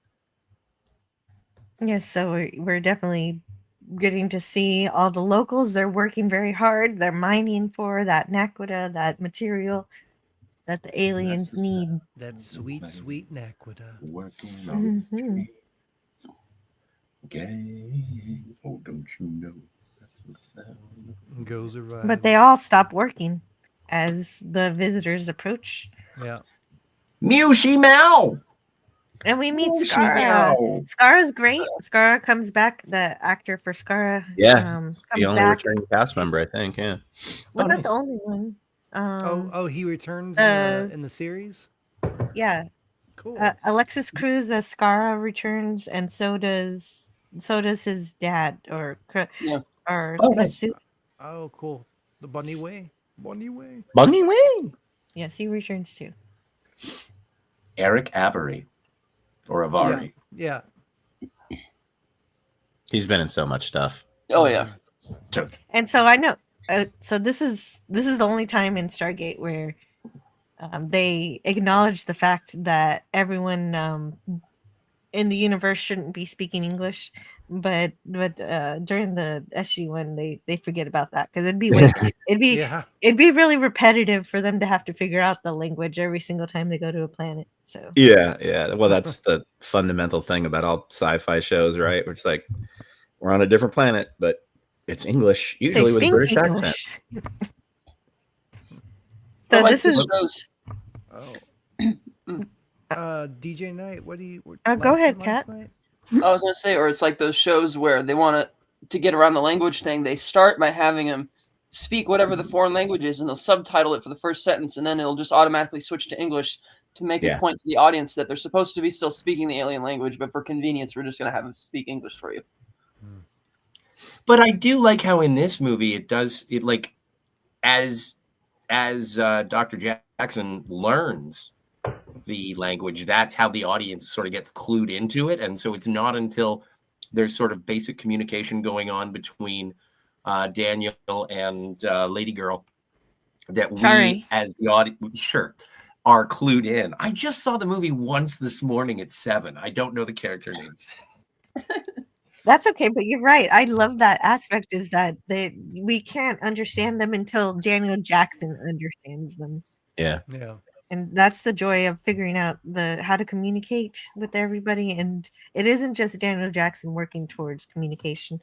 The other soldiers try too. He does sort of get pretty fluent pretty quickly, but that's fine. It's a fantasy. He already knew. Yeah, he already kind of some learned Egyptian language. So yeah, he spent a couple weeks learning the language back on Earth. He right. said all I needed to know was the vowels. You're right, it is a little fast. Yeah. That's Yeah, but he had a He had a- rudimentary understanding of the Yeah, He had language. a head start. You ever notice how All he needed was to go on a date. you ever notice how O'Neill is always pointing his gun at people? If that one shot a couple shots ago, you don't need to go back, but like all the other soldiers have it face down the way you're supposed to, Yeah. with your finger off the trigger. And he's just casually talking to Jackson, and he's still holding it at all the people, with his hand on the trigger. Yeah. And of course, he's later one-arming he points it at this poor kid, but He's one-arming it the entire time. It's great. he is. He's one-arming it, pointed straight at people when he's talking. Sorry, just a little rant. Also, I really enjoy. No, that's good. You're the military consultant today. Thank you, Ben. I enjoy the team up between James Spader and Kurt Russell because it is Ultron and Ego, the Living Planet. True. Yes. True. Oh my God! Yeah, that's right. Yeah. And So when we Scar- get to Digimon Hansu, he's also in Guardians of the Galaxy as somebody. Skara just panics and runs away, yelling for Kasuf. Oh, it's Quarks. And Mhm. Skara returns with Kasuf, and writing on the mastage. Nene. They started giving me vibes of the like the Mastiff things make me think of the Banthas from the original Star Wars before they went CG when it was actually a costume Yes. with the long, thick hair and everything with the same kind of drooping mouth. Yeah, that's Oh another. yeah, we've been calling them banthas on and Yeah. off during this live stream. You got that's it. true. Yeah. Were they elephants? No, they were horses. No, I mean the Banthas. No, the Banthas. I Oh. think they were. Yes. Yeah. Okay, cool. And those were shot in the ones with the Banthas they shot in Death Valley because they got it from a zoo. Mhm. Oh, I They was going to be borrowed- like, yeah, okay, cool. Anyway, meanwhile, back on Abydos. F Tatooine. I'm an Abydos man now. Well, they share something share something to drink. They share water, I suppose, or something to nourish them. So Daniel shares what he has to nourish him, which was a candy bar. He shares a candy bar with Kasu. Wasn't it Have like you a guys ever Fifth had- Avenue? Yeah, but have you ever had Yeah, a Fifth that was Avenue? that was Yeah, the I've had a Fifth Avenue. Yeah, What's it like? it's good. What's it like? It's crunchy. Nowadays, you can only get them at like Rocket Fizz, because it's like a novelty candy bar. But it used to be everywhere. Yeah, I remember seeing them everywhere, but I'm sure I've had one, but I don't remember it. I remember whatchamacallits and Almond Joys and all of them, but I can't remember Fifth Avenue, 100 grand. But Well, and I forgot at this point in the movie that that these were humans, or at least descendants of humans, and I was like, you could be feeding them poison. What if they're like dogs? Don't feed them chocolate. it's true. Well, I he never thought probably about would have that. been on a mad high after this, because I'm guessing they've never had sugar Oh before. yeah, that's true. Yeah, exactly. Refined sugar would have been an oddity. Yeah, that he does get very excited after eating it. He does. His face, Yeah. his whole body chemistry changes. Yeah. Yeah, well, and he says the word sweet Mm. in his language. Oh yeah, Great. Fifth Avenue, Bunny just like a way. Butterfinger. Huh. Bunny way. Bunny way. It's not Put that on my- just like a Butterfinger. A Butterfinger is delicious. It is. Yeah, they are. You better not Can't lay a finger bet on a finger on mine. my. Yeah. No, finish it. You got to finish it. No, you go. All right. Better not lay a finger on my Butterfinger. Yeah. And so That is the look of a man who is all out of Butterfingers. Kasuf invites them to join him, and so they do. And so the rest of the soldiers have to keep base. They have to hang out at the base. The Ferretti is not happy about that. Those guys put together a very elaborate tent. Yeah, there are even sub tents. It's like visually stylish, you know. Yeah. You know, And that it feels didn't- like it. That feels Go like ahead. it was one of the ad libs where Daniel Jackson's just like, "Oh, there's a tent for each of us. That's nice." You know, when I was talking about earlier in the when I was talking about how they use different methods and stuff, this looks like the scene where they used miniatures in the background. But I think the miniatures didn't work out, so it's just a painting. No, I this thought it look- was an optical. They would film it from far away and then splice the two together, and so you would have the close-up people, which would probably be filmed from farther away. They all walk along a path, but they do something to sort of superimpose our initial shot with the foreground shot. Because Okay. like these kinds of special effects are just incredible. Because they certainly didn't have, this isn't Lawrence of Arabia. They didn't have 1,000 extras. Yeah. Okay. I think that's why I Depending on hold which- this one in such high regard, because it Depending on which. sorry. Oh, I'm sorry too. Depending on which scene it is, they also use puppets and sticks in the background Nice. when they do Yeah, that. they but use so I many can't different tell, methods. which is why Yeah. it's so good. Yeah. Mhm. It shows how like a filmmaker will devolve into the latest and greatest technology to where they just become a punchline of a director. When you watch something like this, all the practicality, it's so exciting and so visually fun to watch. It's like the people, the matte paintings, the miniatures, the real, it's just freaking, and all the intuitiveness that went into it, like you guys are saying, like little miniatures, and like Joe was saying, like dragging, a toy. Yeah, It's like toy with the dog. It's so creative, and it's like Roland Emmerich, Dean Devlin. Now they're just like, just send it to the special effects team. Exactly. We don't do anything anymore. No creativity. That's why. Well, but also, I don't know. Like, I've heard things in terms of the practical effects and whatnot, is that nowadays the practical can actually be more expensive if you were to do it that way, when they'll just automatically tell you. It's like, we do get money back by sort of outsourcing our digital effects. So I think there's I think there's a little bit of truth to that, but I think that's gotten overblown. If you're someone that can make a movie like this, you could keep the budget down if you wanted to work harder, is what I'm saying, but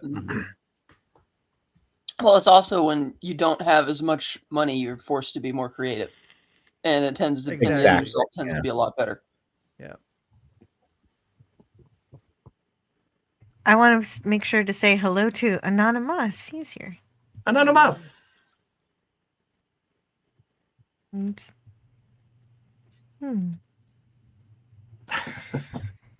so they enter the city, and we see the Eye of Ra and that's something I missed earlier when they met with these people earlier.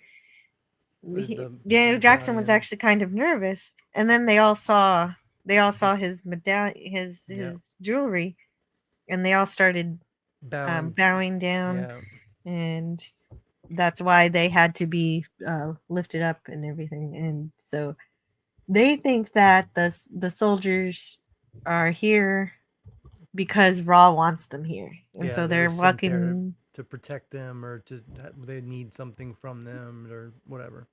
Yeah. Yes. And there's their symbol, the Eye of Ra. And Daniel says that they think he sent us here. Yeah. So then what happens next? Then we get this sandstorm. Yes. But the sandstorm starts at the Stargate, at the area where the Stargate is. Oh yeah, that's right. And then at the get base the camp. call. Yeah. Yeah, Ferretti calls and says we have to abandon our base camp. And so they're going back into the pyramid. And everybody that now the storm's reaching the city, so everybody's got to close the city. And no, the soldiers don't realize at first there's a sandstorm, and so O'Neill starts getting a little rough with the crowd. He wants to leave. He doesn't want to stick around. He doesn't realize there's a sandstorm. Yeah, he's very impatient, and his first go-to, and I guess because it's his experiences, is they hint that he has a bit of PTSD and stuff, and so it's like his first gut instinct when things start going wrong is, turn on the aggression. And you see that kind of gradually change throughout the movie, so it's a nice arc for him. Yeah. They only need to show you that one image of him at the very beginning of the movie with the longer hair and holding the gun, and then you kind of get him. But he's an a-hole too, Oh yeah. Well, yeah. He feels like the villagers are trying to trap him, and so he starts firing those warning shots. Sure. Yeah. Well, because they're blocking the door because they want to make sure the storm doesn't knock them down. Yeah. It's a very stoic Kurt Russell performance. Like I said earlier, it reminds me a lot of how he acted in Soldier. Not to that degree, like he's a. He speaks in this. Yeah. Yes, and then he finally does realize it's a sandstorm, and Daniel says, "This is the best line." Well, that would have been an excellent reason to shoot everyone.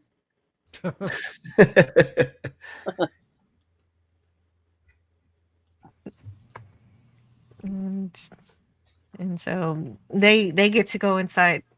They get to go inside and have some nice dinner. They get to have some dinosaur. I don't know what this is. It's like their version of like a possum. I don't know. It might be those big creatures that they were riding. No, it doesn't look like it. Oh, that's right. It is kind of like it looks more like a lizard. Reptilian, yeah. I love it. He's like, tastes like chicken, and then for some reason he's trying to impersonate a chicken to them, like they know what a chicken like they would is. understand that reference. What is this guy doing? Yeah. And forever he will be known as Bok Bok. Yeah, now he's Chicken Man. Yeah. And yummy.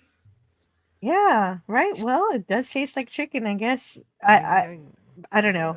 Yeah. Mr. Brown doesn't seem to be. There's a great little sound effect when he bites into it. It's like squishy.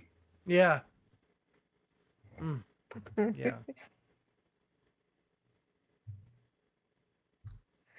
I don't think anybody else tries the chicken. No, I don't think. I don't remember it, but I don't mean you got to eat. If that's what you got to eat, you got to eat. Mm-hmm. And so, Freddy can't. They can't contact their crew. Yeah. It's still windy. So they finish their festival, and everybody grabs Daniel Jackson and they pull him into a tent and start cleaning him. But their version of cleaning, Daniel Jackson thinks they're just making things worse. It smelled like a yak, yeah. Yeah, and then she's offered to him. Mm-hmm. This is where you're like, oh, this movie's going to get real interesting right here. She's beautiful. She's a beautiful Totally. woman. Yeah. Oh yeah. Fox. Yes. Still is. Yeah. Oh, but before this, I forgot. Daniel Jackson tries to communicate with Kasuf and tried to start drawing in the sand, and Kasuf gets really offended by this, and Daniel realizes that writing must be forbidden, which makes sense if you want to subjugate your people, keep them from learning and growing, and that's one way to do it. But of course, it has to be a woman who is the one who can read and write. This movie is woke. Well, actually, he knows how to read. They all know how to read. They're just not allowed to write. It's the Yeah. Oh, writing that makes that's sense. banned. Oh, Scotty, That I makes- didn't think you'd be drunk this early in the morning. I'm not drunk. I'm on cold No. medication. I'm sick. Oh, you sound No. the same. No, it's not.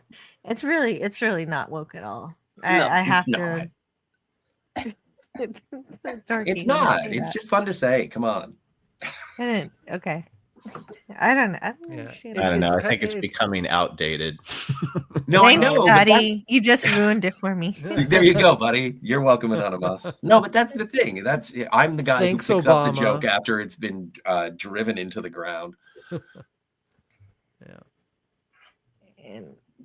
And well, yeah, she's trying to reveal herself to him, and he's saying, no, you don't have to do that. And What a loser. Yeah. Incel. well, He's but like, then I'm one of the good ones. Simping for the Yeah. Abadosian.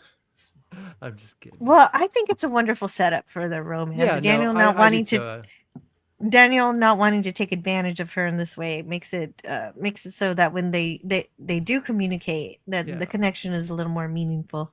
Yeah, I Agreed. completely agree. It should. I mean, that's how it should play. But out. I'm I was glad just- you I was guys just made that I joke was- first, I was just though. joking. Yeah. Oh, of course I knew. I was just playing Jokes. around.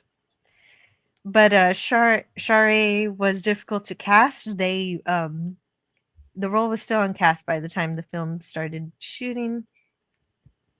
And Yeah, of course they got Millie Avital. And she was cast on Thursday and shot her first scene on Monday. Yeah, so she was the very last person to be cast. That's right. I think I remember something about that. And so he She's starts really good in it. Yeah. Yeah, and when he realizes that they want her, like this is something they really want, and he wants to appease them, so he's like, "All right, I'll hang out with her." Yeah. So he starts drawing the pyramid. So he starts trying to draw the ramp from the pyramid, And yeah, she's looking away. at first she's like, "Oh no, I'm not supposed to be writing. How dare you be writing?" But this works because since she's younger, she's more open-minded than Kasuf is. And so she starts drawing too. Yeah, he's like she could tell that he's kind of like a little frustrated, because and then he's just like, all right, fine. And he kind of gets up, and then she's like, okay, I'll do all right, So then they bond. Yeah, exactly. And with him, okay, so she brushes away the ramp that he drew, and then she uses the pyramid as a base to draw more, and she's drawing the circle. She draws the circle on top of the pyramid, and Daniel recognizes that as the point of origin for Earth. And so he asks her to show him where she saw that. She's seen the stuff before. So she's going to show him. Now, is this like their Rosetta Stone in the show? Do they go back to Abydos? I have to keep looking at the name of it because I can't remember. But do they go back to Abydos, or do they collect the information from Abydos? Do they reference it? Yeah, they do. Well, okay. There's actually a place that they find. I don't remember where it is, but it shows them lots more addresses of where they can go. And cool. And they have to calculate it based on and all these constellations are out of date, so they have to use they have to put it in their computer and compensate for the stellar drift that's happened over time. So it's like the Bill and Ted phone book. Yes. And Ferretti and the guys, they're having their MREs, and then the spaceship starts to land. Now this, because again, I haven't seen this at all ever. And I was like, oh, okay, so why are there pyramids? And then, wait longer and the movie will explain. And I do love the fact that it is a docking point on this planet. It's great. I also like that they make the soldiers intelligent, because one of them's like, "Why don't we just dial and get out of here?" And one of them's like, "If you do that, we might just end up randomly in space. Like, there's no way to know exactly Yeah. where how to do this without the right symbols." Yeah, without the right phone number. Hmm. Lots of permutations, combinations. Yeah. How many? He doesn't know that part. He doesn't know how many. Is there air? You don't know. 7 times 8 times 6 times 5. 1 plus 2 plus 2 plus 1. Yeah, is it would it be 7 factorial? I don't know. I'd have to look that up. Hey, Thrawn Kill. Why did I ask the question? Oh, are you looking it up now, you math nerd? I Welcome to should have thought Antiderivative about it. Jill's channel, ladies and gentlemen, where all of the math questions will be answered in pencil. Oh, 38 symbols per slot. Oh, I didn't even know there were 38 symbols. Oh my god, never mind. I'll do this later. Okay. Come up with an equation for us later. Thrawn kill. Yes. Kapla, 2 gorillas, censored thoughts. Hey, Gorilla. Hello, Gorilla. Hey. Let's see. Thanks, Scotty. He just ruined it for me. Okay, that's where you will marry my daughter, says Thrawn kill. Oh Yes. yeah. That was that scene. Yeah. That was Yeah, exactly that scene. But the thing is, and I am okay with it because it is sort of like you have the Eye of Ra around your neck. You are a representative of the gods, and they're not nice to us. So I'll give you my daughter if you don't kill us all. Yeah, that's a good interpretation, Scotty. Yeah, that's pretty much exactly what I think he was trying to do. But he's about to find out that the aliens are in fact not very happy about the soldiers being there. Yeah, F around and find out. Yes. So does that mean that the ship was just sort of orbiting? No, it's like a landing pad. Like it's as far as I remember, like it's kind of hollow inside, and I think it just lands on top of it. Yeah, but I'm just wondering where that thing was before it decided to come back down on the pyramid. I think it was just flying in outer space somewhere. What? Usually a ship goes in orbit before it lands. No, I know, but like, where was it on a mission? Was it just sort of hanging out up top? Yeah, he was asking like where's. I don't know where it was before. You know what? I don't know where Ra was before he decided to land on Abydos. Yeah. Okay. He's probably out exploring other areas of the cosmos while he has them mining, Yeah, that's what I would think too. Sure. Exploring the other Stargates. Trying to find more ways to extend his life. Well, yeah, exactly. Trying to find more planets with that whatever these or more humans. Yeah, well, unobtainium. No, that unobtainium. More Naquita. These guys look so awesome. Yeah, I know. I had these action figures as a kid. I love that. That's why I like Star Killer is from Guardians. That's his name, right? Star Killer. Star Wars. No, Star Killer is from Star Wars. Star Lord. Star Lord. Yeah, that's right. That's why I like his mask so much, because it reminded me of these. Like you press that button and it just all retracts back into the that neck piece or whatever. And instead of disappearing like magic, the way all the MCU characters' helmets do now. Yeah, exactly. Yeah, these guys were scary as little kids. I liked them. Oh yeah, the voice amplifiers and totally creepy. It's like a horror scene. I was about to say, this perfect. Meets yes, horror. that's exactly what I was going to say. This scene is a horror scene, and absolutely, because you don't know what these aliens are. You don't see that they're human or human-like on the inside. And they're picking characters off one at a time. The darkness, the sound design. Yeah, it's totally scary. It's like aliens or The Thing, like they just come around the corner from darkness, and then the people disappear. Basically, there's But I do. gunfire, and yeah. It always reminded me of werewolves, like the Mm. elongated kind of neck thing. It's like has a werewolf design to it. Unless I'm nuts, I don't know. Makes me want to watch The Fifth Element. Yeah. Corbin Dallas. Yeah. Corbin, my man. Yeah. And so we get to the lighter. O'Neill's using his Zippo lighter to smoke a cigarette, and Skara is curious. Mm. It's a really sweet scene in every way. Shari and Jackson are the romance, and Skara and O'Neill are kind of there's like a father son kind of dynamic.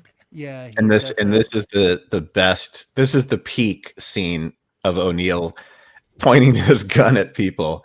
Yeah. I love that. Me and my friends used to just rewind the scene and laugh so hard when he goes to pick up the gun and he's like, "No, dangerous!" But he's pointing it right at him when he says it. Yeah. Yeah, Go he off does in it. your He makes face. it scary. I don't remember that. But Well, it's yeah, funny. that's great. No more cigarettes for you. Well, yeah, and Skara doesn't really like the cigarette, but he likes the light, Yeah. and O'Neill lets him keep it. Yeah. So that- He wants to be like him. Maybe There's, I- there's maybe- definitely like that father-son dynamic. Sorry. Go ahead. Yeah, it's good. It Only is. time It you is see good. O'Neill smile in this movie. Oh, yes, that's a big smile too. Look at that. Well, yeah, he's the only one who breaks through to O'Neill. Yeah. Because he reminds him of You're his right. son. Yeah. Well, There's a and you- because he does, he scares Scar away from his gun, and because of his guilt, and everything. And all of his coworkers say, "Dude, chill out." That cigarette that he inhales would put his head in the clouds. 'Cause Oh he yeah. had no idea what he was feeling. Oh, for sure. Yeah.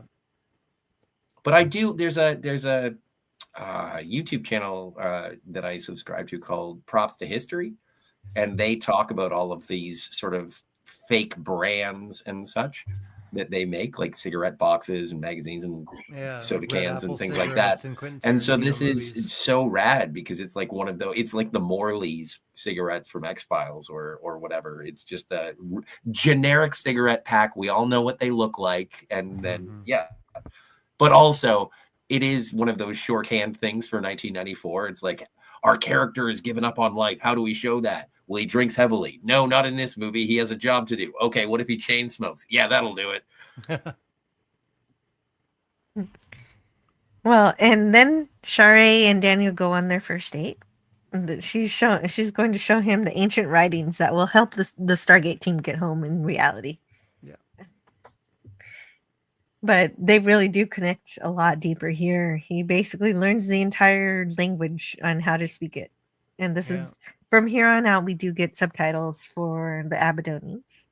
Which is great. I never noticed that. You're right. Yeah, as soon as he learns the language, then we start seeing what they. Oh, that's cool. That's a really cool little thing that they added in there. You know what movie did that probably the best was The 13th Warrior with Antonio Banderas. I never saw that. I was going to say Hunt for Red October. Oh, well, they both kind of do it the same way. Yeah. Oh, you're okay. right. I haven't seen The 13th Warrior either, but I'm going to write that down right now, dude. You never give me a bad recommendation.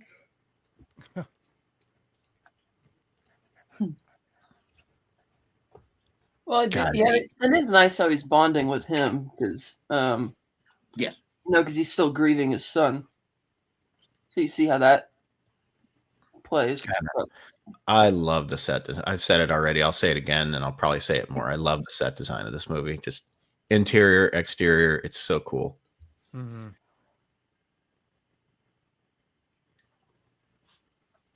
But it smells like a yak. Thank you, Franco Walker. I didn't want to stop the show to go do permutation calculations. So he's telling me the Stargate address combinations are, okay, 5 million No, 203. 5.23022261 to the power of Oh, 44. okay. 5 point. Oh, that's a point. I wasn't sure if it was like Yeah. in the UK they use decimals as a comma, so I was like, I didn't mean to but yell. I'm 5 sorry. point. No, but you're right. 5.23. We can 5.23 times 10 to the power of 44. Wow. Yeah. Don't. Is it times 10 or is it just 5.23 to the power of 44? Okay. I would have loved it Thank you. if Thank you. the Thank way you. they get back is the same combination on President Scroob's luggage. 1, 2, 3, 4, 5. It was in front of us all along. Hmm. Well, And I hate to bounce out too early, but I gotta go. okay. I'll check y'all Hold on. later. But thank you so much for having me. Did you want to share anything before you go? Just Sundays I do my Sunday night movie review, or not movie review, but we're gonna be watching a movie and kind of riffing on it, Mystery Science Theater 3000 style. And then on Tuesdays, I do a paranormal stream like the X Files kind of thing. We go through different paranormal topics and stuff like that. So Sundays are gonna be at 9 p.m. Central Time, and Tuesdays are gonna be at 7 p.m. So come check it out. Sweet. Good seeing you, man. All right, Good yeah. seeing you. Take care. I'll see y'all soon. See you soon. Thank you so much. Oh, it was my Thank pleasure. you so much for being here. Oh, it was my pleasure. I wish I could stay longer. Yeah, Bye. me too. All right. Bye. Oh, what? You want me to play a clip? We can play a clip. You can play a clip if you like. Where is Take care, Theta. Franco Walker says the lightning is so good in this film too. Definitely. I prefer that kind of gradual resolve with the language in movies. I like it too. It's a really huge part in this movie. Sometimes I wish they would have done that with Inglourious Bastards, so I wasn't reading the entire time. I liked it. No, I like how they left. I'm just kidding, but there's a lot of subtitles in that movie. So we get the reveal of Raw. Is the screen back up? Oh, the screen. Yeah, we've got Slides, yo. slides. Yeah, the slides. Yeah, There it is. I feel like Marla from Fight Club. Slide. The only thing missing from this scene is they should have bought the rights to the song down, down, down, down, down, down, down, down, the crying game. Well, but that's the thing, man. What's his name? It's oh god. It's like Jay Davidson. Ray something. Oh, Jay Davidson. Yes, that's it. So Jay That's right. Davidson was a fashion designer from France. I am Yes. from France. Yeah. Yes. And he was discovered at a party by producers to be in The Crying Game because he's a very pretty looking man. And in that film, he plays a transgender. Yep. And so this is his second film. And after this, he quit because he didn't want to be famous, at which point I was like, well, I got to look this guy up. And the only downside is that because he is a fashion designer from France, he has got full-on neck tattoo. And that only screams one thing to me, and that's unemployable. Not if you're a fashion designer. I guess. I'm not that cool. I always thought he looked like Pauly Shore. You could always put makeup on and cover it. It's not that difficult. That's true. But that's a heck of a Yeah, morning that's true. routine. Also, I guess if you're dedicated to it. Yes. Well, if you're lying with your head back, getting people tattoo like Cobra Kai on your throat, you're pretty committed. So in the next snake scene, plissken. O'Neill Anyway. is looking for Daniel Jackson, and so he gets help from the kids who are having fun with the lighter. Dr. Daniel Well, Jackson. he are can't you figure out for how to. me? He can't. This is more of the communication. They don't understand he's looking for Daniel Jackson. So at first he tries to describe what Daniel Jackson looks like, and they think it's like a Simon Says or something. They think it's a game at first and then finally then finally Skara gets it, and he starts going bak bak bak bak bak, and everybody starts clucking like a chicken, and they realize exactly who O'Neill is looking for. Chicken Man. Chicken Man. What if he was eating the bantha? What do you mean? Well, what other animal is there to eat that would taste like chicken? Oh, We I don't thought it see was any like other a lizard. livestock. It kind of, well, when it's cooked, it's really scaly. Yeah, it is. But I guess we don't know what it looks like It without. it always seemed to me like some kind of creature that like slithers under the sand, and they hunt them, and you see this little bump in the sand, and that's what it always kind of reminded me of it, because you never see them like out in the open, so maybe they're that kind of thing where that's right. Let's go hunting the little sand creatures. That's what I'm thinking too, is that they were eating some kind of lizard, and the banthas seem more like mammals. Yeah.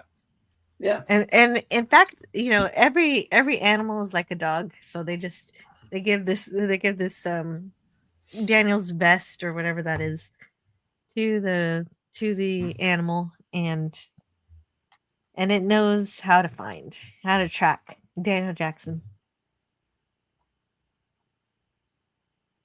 So the Mastage is gonna track Daniel Jackson like a dog would. Oh yeah, I forgot about this. This is your You know what? Now I'm getting sort of, what is the flying dog from Neverending Story? Falcor. Like that, but dumber. Falcor. Yeah, this one can't. These don't talk. Right. Or fly. Yeah, or they're not white. And so in other words, they're nothing like Falcor. Pretty much, yeah. But all right, it's all right, whatever. And so then we get the huge exposition here, what the aliens are doing here, and Daniel Jackson's figured it all out from these walls, and hanging out with Shari. A traveler from distant stars escaped from a dying world, looking for a way to extend his own life. And so he's looking down the wall with the Eye of Ra. Now they revisit the lore of that character Ra in the series, don't they? Or that species? Well, yes, the species. Yes, the Gua'uld. They call it in the TV show. They call them the Gua'uld, and instead of being they're still parasites, but they're much smaller parasites, and they're more like snake-like in the series. Yeah. Oh, but I like they were like the Greys in this, weren't they? They're like the Greys. That's right, Scotty. Here, Daniel continues. His body, decaying and weak, he couldn't prevent his own demise. And so apparently, I guess, these parasites are dying off. So Daniel Jackson points to more pictures. There's a good look at, I want to say, like the original form, right? Mm-hmm. Yes. Oh, that's awesome. 1.20. Yeah, right. Somebody in the chat said the lightning is good. Mm-hmm. The lighting, yeah. Throughout the film. He came to a world rich with life, where he encountered a primitive race, humans, a species with all his powers and knowledge he could maintain indefinitely. He realized within a human body he had a chance for new life. As the frightened villagers ran, night became day. Curious and without fear, he walked toward the light. Ra took him and possessed his body like some kind of a parasite looking for a host, and inhabiting this human form, he appointed himself ruler. Well, and apparently, according to like IMDb, when they first showed the movie, it was not received well to like test screenings, and it wasn't going to be the human is inhabited by Ra, but basically just being a slave of the aliens. And then they were like, oh, audiences said, no, I don't like it. I don't like it at all. And so they did, and they changed it in the edit to make it so, hey, yeah, what weird, how topical. They did reshoots and changed things in the edit for Stargate, and yet it was still a good movie. Yeah.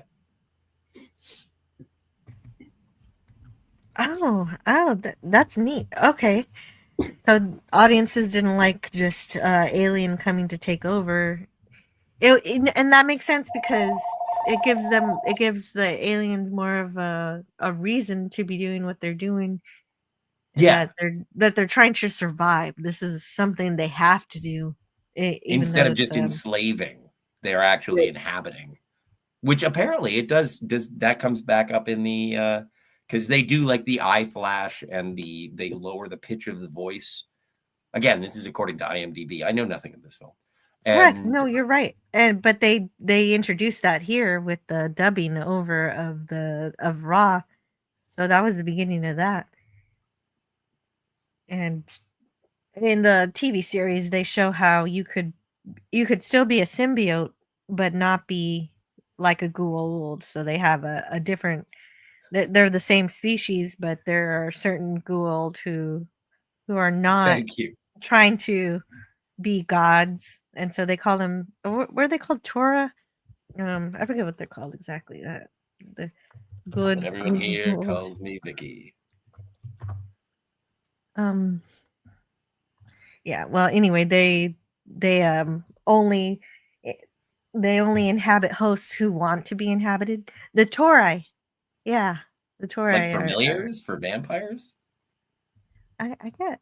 Well, I mean, they're still a a symbiote who needs a host, but this time they're like, okay, you're gonna die anyway. You want me to share this body, and so what happens is the Goa'uld will try. Well, the Goa'uld will just take over the entire body, but a Torai will share the body. So if the human wants to talk, then there's more of a dual relationship there. I'm getting way too into that. Yeah, this is like an onion. It has, but layers. It's kind of fun though. I always thought this movie was pretty easy to understand, but now I'm second guessing myself. Well, no, but this is when you add the lore of the TV show. Oh yeah, okay. Well, the movie's simpler. They're just parasites who are taking over humanity because they're easy vessels for them to continue living forever. Yeah.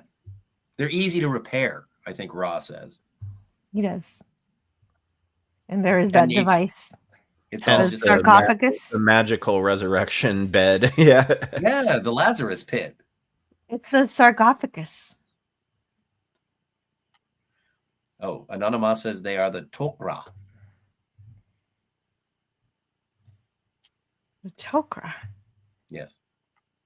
The followers of Ra who enjoy the Ganj. They Tok Ra. Thank you. Tok'ra, that's it. Thank you. Thank you, Anonymous. I forgot what they were called. Yeah. But I like them. Oh no, fearful of rebellion here. Ra outlawed reading and writing. Yes. And so that is that. You know what? If I were alive, if I were a film critic in 1994, I would write that quote down if I were to give this movie a negative review. Explain. Well, they forbade reading and writing. It just makes it sound stupid. Why? Because the people who wrote the movie could not read nor write. Oh, you mean like the critics complaining about that's what I said. Okay, yes. It would be a joke. Okay, got you. Okay. It would be a play on the plot and the dialogue of the film itself. Yes. Well, there's a funny story about that. When one day when they were filming, James Spader refused to come out of his trailer, and Kurt Russell went in there. He's like, "Come on, what the hell's wrong, James?" He's like, "Come on, the dialogue's terrible." He's like, "Yeah, it is, but they're paying us to say it." I don't know. But he should have just said writing, not reading, because clearly Starray learned how to read. Well, yeah, you can't. Yeah. Anyway, sorry. I know everyone is so in love with this film, and I think it's fine. I'm so in love with the TV series. I like. Yeah, fair enough. I think it's a great movie.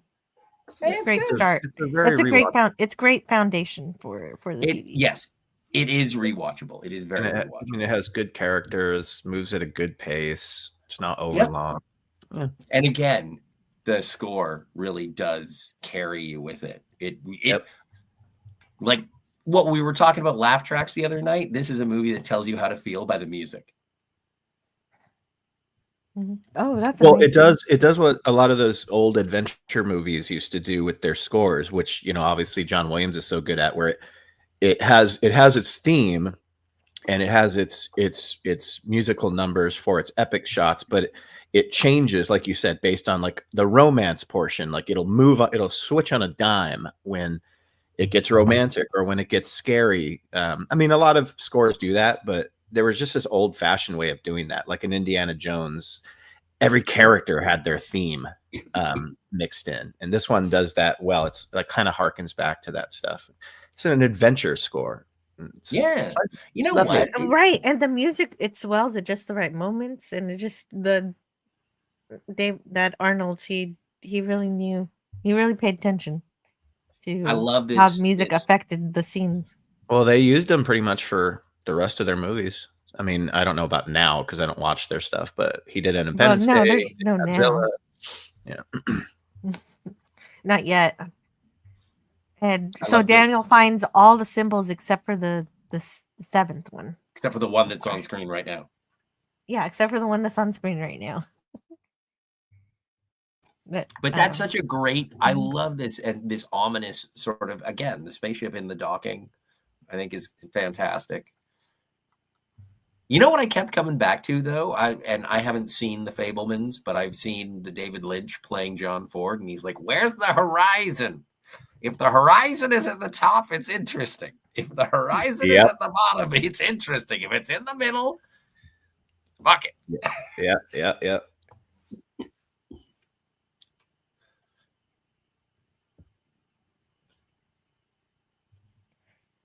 I'm always So fascinated by the beret. Well, yeah. Oh, O'Neill's wearing a beret. And they're all running back to the pyramid and encountering the aliens. The who have been inhabited. Possessed humans, however you want to call them. And we get our first on-screen death, which is Lieutenant Brown. And if you could just let me know what ethnicity he was. This is the black guy dies first trope. There we go. And what? I'm just come on. Black History Month. Well, you made me out. say. You made I me didn't say. make you say it. I didn't make the movie. I didn't. Anyway, you wanted to say it happened a lot. It happened a lot in the 90s. I don't think people are doing it consciously. I think it just. You know what? Sometimes the heroes die first. The people in front die, and sometimes the most heroic happen to be of any ethnicity. Anyone can be the person who goes first. I don't think that we should be focusing on race. Yeah. The guy who brings it up. I know. You're the one who just brought it up. Sorry.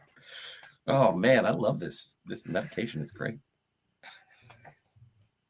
And O'Neill also saves Daniel Jackson. He almost gets shot. That's good. Did somebody new come to the chat? I didn't miss anybody. Well, I'm the butthole that has to correct grammar. Also, Franco Walker says Anonymous. Oh, and hail to the Tetrarch of Apathy. Yes, Tok'ra had a more trill-like relationship with their hosts. Yes, they shared their I like the Tok'ra, but I totally forgot what they were called. Thank you guys for helping with that. Very diplomatic, Scotty. Yeah, he was being diplomatic with himself.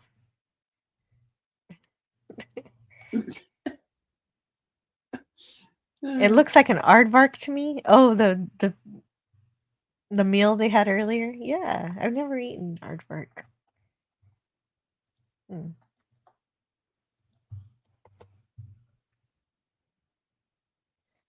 Interesting.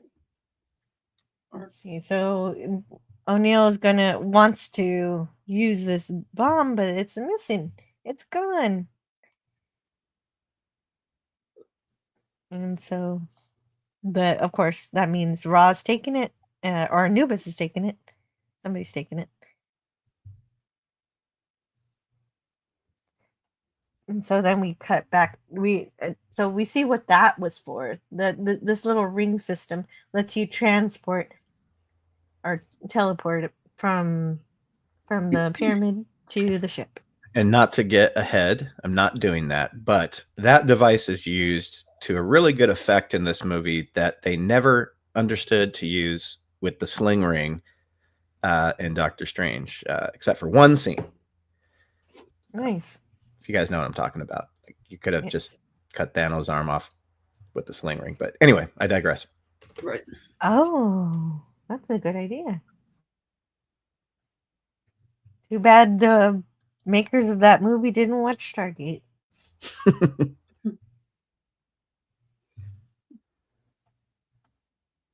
That's such a cool ship design. I love this. Yeah, it's freaking awesome. And yeah, the Yes, lighting now- is just gorgeous. Yes. Well, yeah, just a little bit of it is opened up to allow some of the sun in. Yes. And so we get to see the inside of the ship. And Ra, we get to see him in his robes and his gold headpiece and everything. And his throne room. This is the throne room. And all of his everybody who he's surrounded by children who are there to protect him, who worship him and would die for him. And he realizes he's taken the bomb. He's gonna make it even more powerful using that naquita. That naquita that they've been mining this whole time is gonna make this bomb even more powerful, and they're gonna send it back through the gate and punish humanity a bit with it. So basically the same thing that O'Neill was going to do to the people. Basically the same thing that O'Neill was going to do to the Abadonians. Yeah. Although it was going to be worse on Earth because they enhanced the weapon. And it's like, the movie kind of dwells on it when O'Neill makes that decision, but it's like, really, after all of your experiences with these people, you still want to, Yeah, I'm surprised that he sets the timer for that after all he's learned about them, especially his new his friendship with Skara. And he's just like, oh well, let's blow him up. I'm getting a bit ahead. Sorry. you are, but no, it's a fact. You're just stating the truth, Kat. I love that headpiece design. It's so cool. Yeah, it is pretty great. And then he presses a button or something, and it falls away, and it retracts. The guards do it too. Juman Hansu. Yeah. Who? Yeah. He was he the same guy in Captain Marvel? Yes. Okay. These helmets, they were not true. What I found was they're not true 3D, but 2D elements. Kleiser explains, you shoot the character without the headdress. You shoot the character with the headdress. And then you have to go in and create all these little sections that you would then wipe off to reveal. And it had to match up. The two things had to match up. And that's how they did that. I'm not sure I understand it, but... Well, and there is, like, at the end, there's a final fight, and when Kurt Russell is fighting one of the guards, and it's obvious that they're just sort of, they have to stand still to make the effect work, but it's such a quick shot that it's not jarring. It's just like, oh, that was cool. Yeah. So O'Neill reaches out, he knocks the guard back, he takes his staff or weapon, and he kills the guard. But before he could turn into Ra, all the children stand in front of Ra, and of course, O'Neill doesn't want to kill children, so that hesitation gets O'Neill knocked out, and Daniel Jackson is shot and killed. Daniel Jackson is dead. This isn't the first time Daniel Jackson's going to die and come back to life. It happens multiple times in the TV series. Oh, that's right. He is in the TV show. Yeah, Daniel Jackson is in a different actor. Yeah. Yeah, I forgot because I only saw the first season when it was first originally on, and I haven't seen it since then. But I did see Stargate Atlantis and some of those, and I like those too. Oh yeah, Atlantis is great. I enjoy that. I didn't like Universe.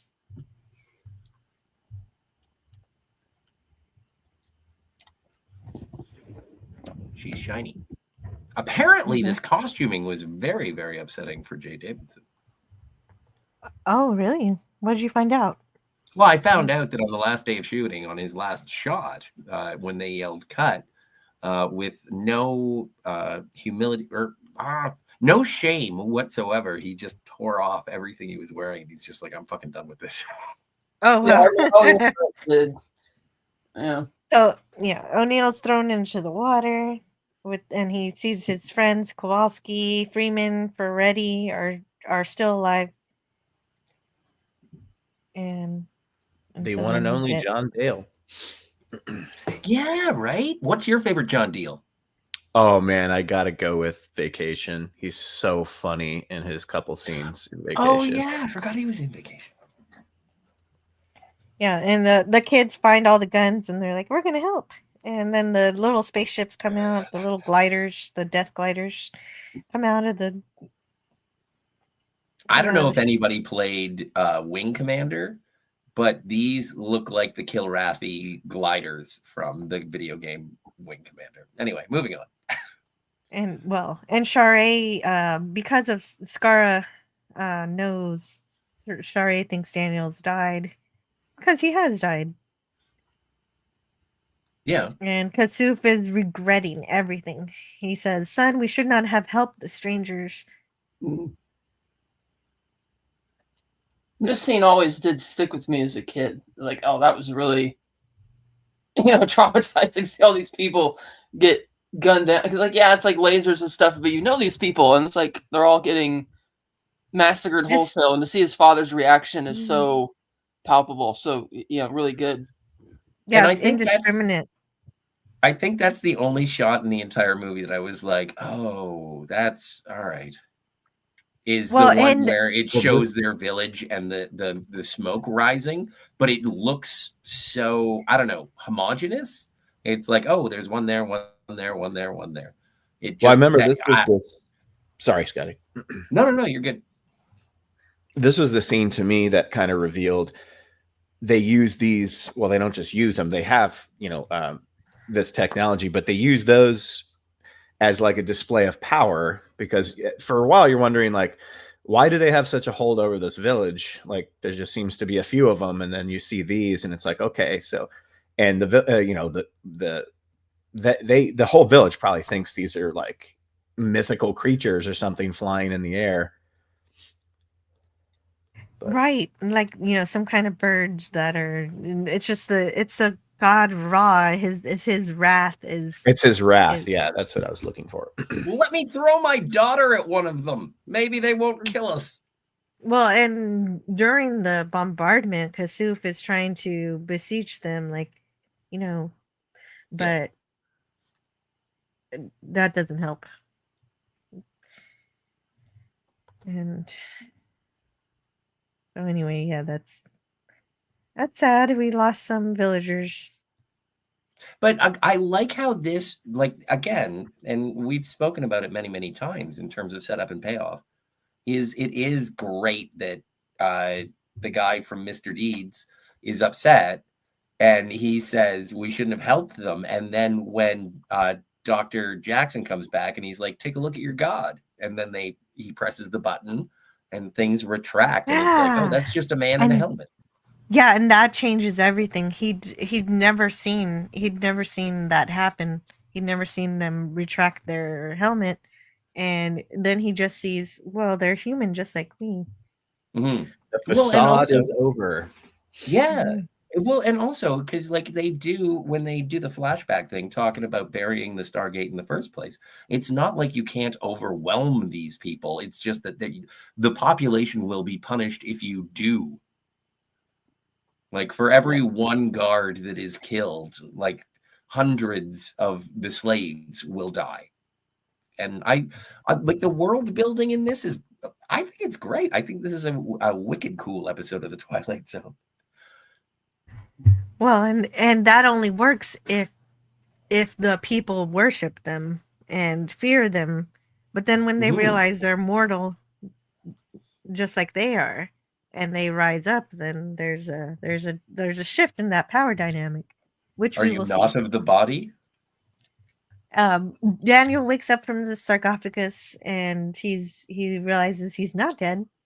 And there's a kid with a cat. And I think the only thing that's missing from the TV show the movie has is, the TV show needed more cats. There's at least one cat, but I want more. Well, there's cats everywhere. Everything should have a cat.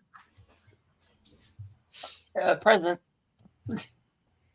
It's always exactly. We have one. It's my biggest problem with the original Star Wars trilogy. No cats. No cats. No homers. We have one. Meanwhile, back at the brothel. That's what I'm trying to figure out. It's not a brothel. No, but people are not wearing very much clothing. Well, and everyone, like, I honestly cannot tell who's a boy and who's a girl.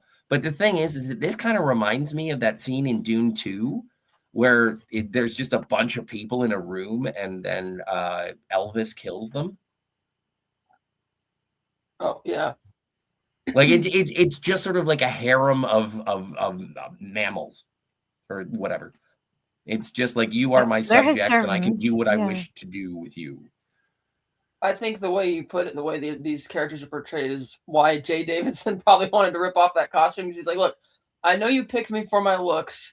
You dubbed over all my dialogue with this heavy, thick like accent. And you're just here because you picked me because I'm handsome and you wanted to have the characters objectifying me. So yeah. Come on. I'm done with this.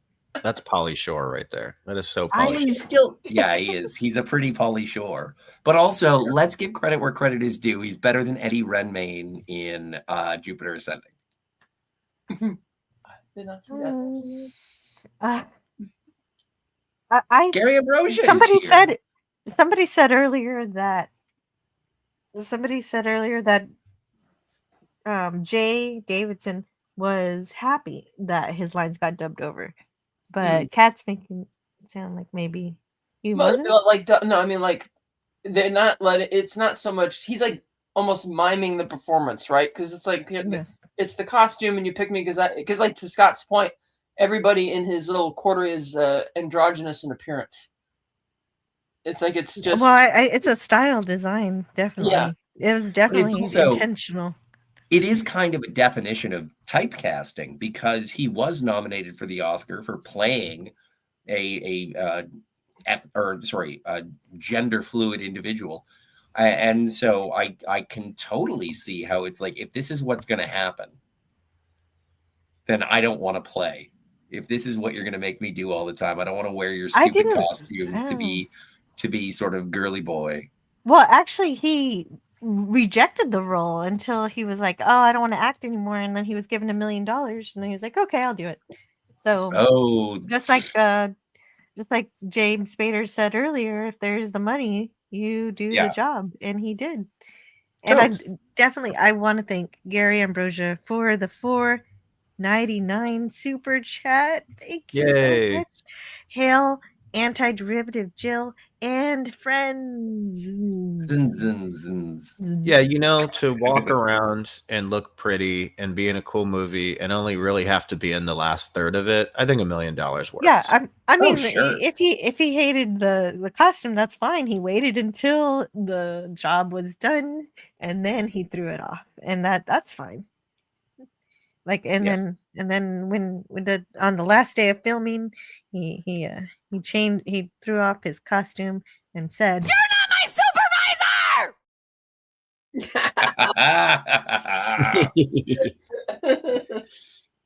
I wonder who did the costumes for this movie, because the costumes are really, really good.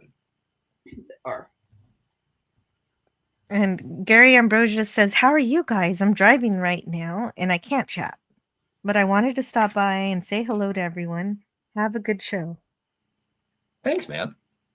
Very good to hear I'm from having you. a wonderful time. It's good. It's good to hear from you. It's great to be getting to a franchise that I'd been wanting to talk about for the longest time, because I really do love Stargate, and I'm covering the movie so I could eventually get to the TV show, because that's where things really ramp up for me in my enjoyment of this stuff. So yeah, thank you. And Scotty R37 is not feeling well, but he's still here anyway. So thank you so much for making it. And, You know, and I appreciate taking all I the appreciate- Dayquil. I'm taking all the Dayquil. It's a fun time. I feel like Bill Murray at the beginning of Stripes. Oh, I just wish I hadn't taken all this cough medicine. Oh. And well, actually, did I ask you, Ben, how you're doing? Because Gary wants to know. Me? Yeah. How I'm doing? I'm doing good. Yeah. I'm doing Yeah, wonderful. okay. Thank you for asking. Yeah. And Kat? Yeah, great. Good. Yeah, so everyone's fine. Gavin Blackburn says Costume- it's hard to walk around and look pretty. I do it every day. Yeah. Love's going to leave me. I'm a Good one, model. good You one. know what I mean? The plight of the beautiful people. Basically. Yeah. Basically, we just Raw has that pretty privilege. He looks like he's grabbing him in the nether regions right there. That's right. With the power glove. Doesn't he get a power glove at one point? Yes, he gets a power glove. We'll see it soon. We're getting to the climax of this thing. We're working our way towards that. Towards the climax. Mm-hmm. Okay. I have a lot of jokes, but it's daytime. Yeah, it is. Yeah. And Charway's telling them why they can't live as slaves anymore, because Daniel Jackson taught her all about how these Ra is not a god after all. He's just immortal. He's just an alien who's inhabiting them and possessing them. And so she knows what's up.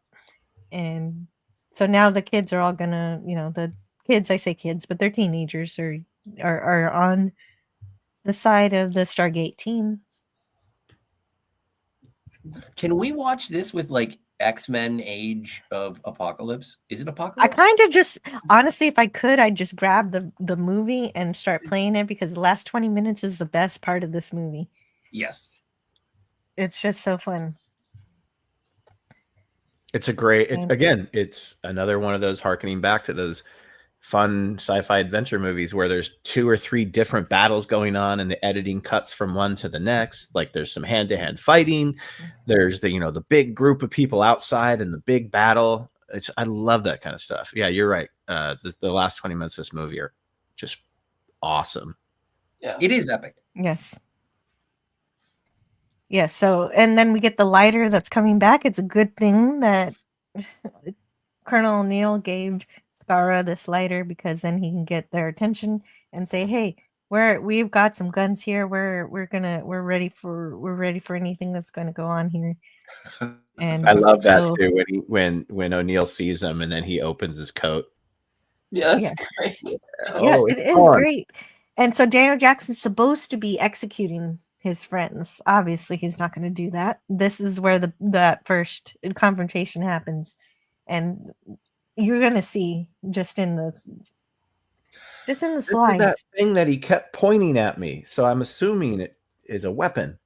the battle. Yeah, Yeah, but This also battle like starts. there is something about the tension that is more about the audience knowing what's going to happen as opposed to the characters knowing what's going to happen, because Raw says to Daniel, he's like, all right, if you don't kill your friends and let me shoot this bomb at your world, then I'm going to kill you.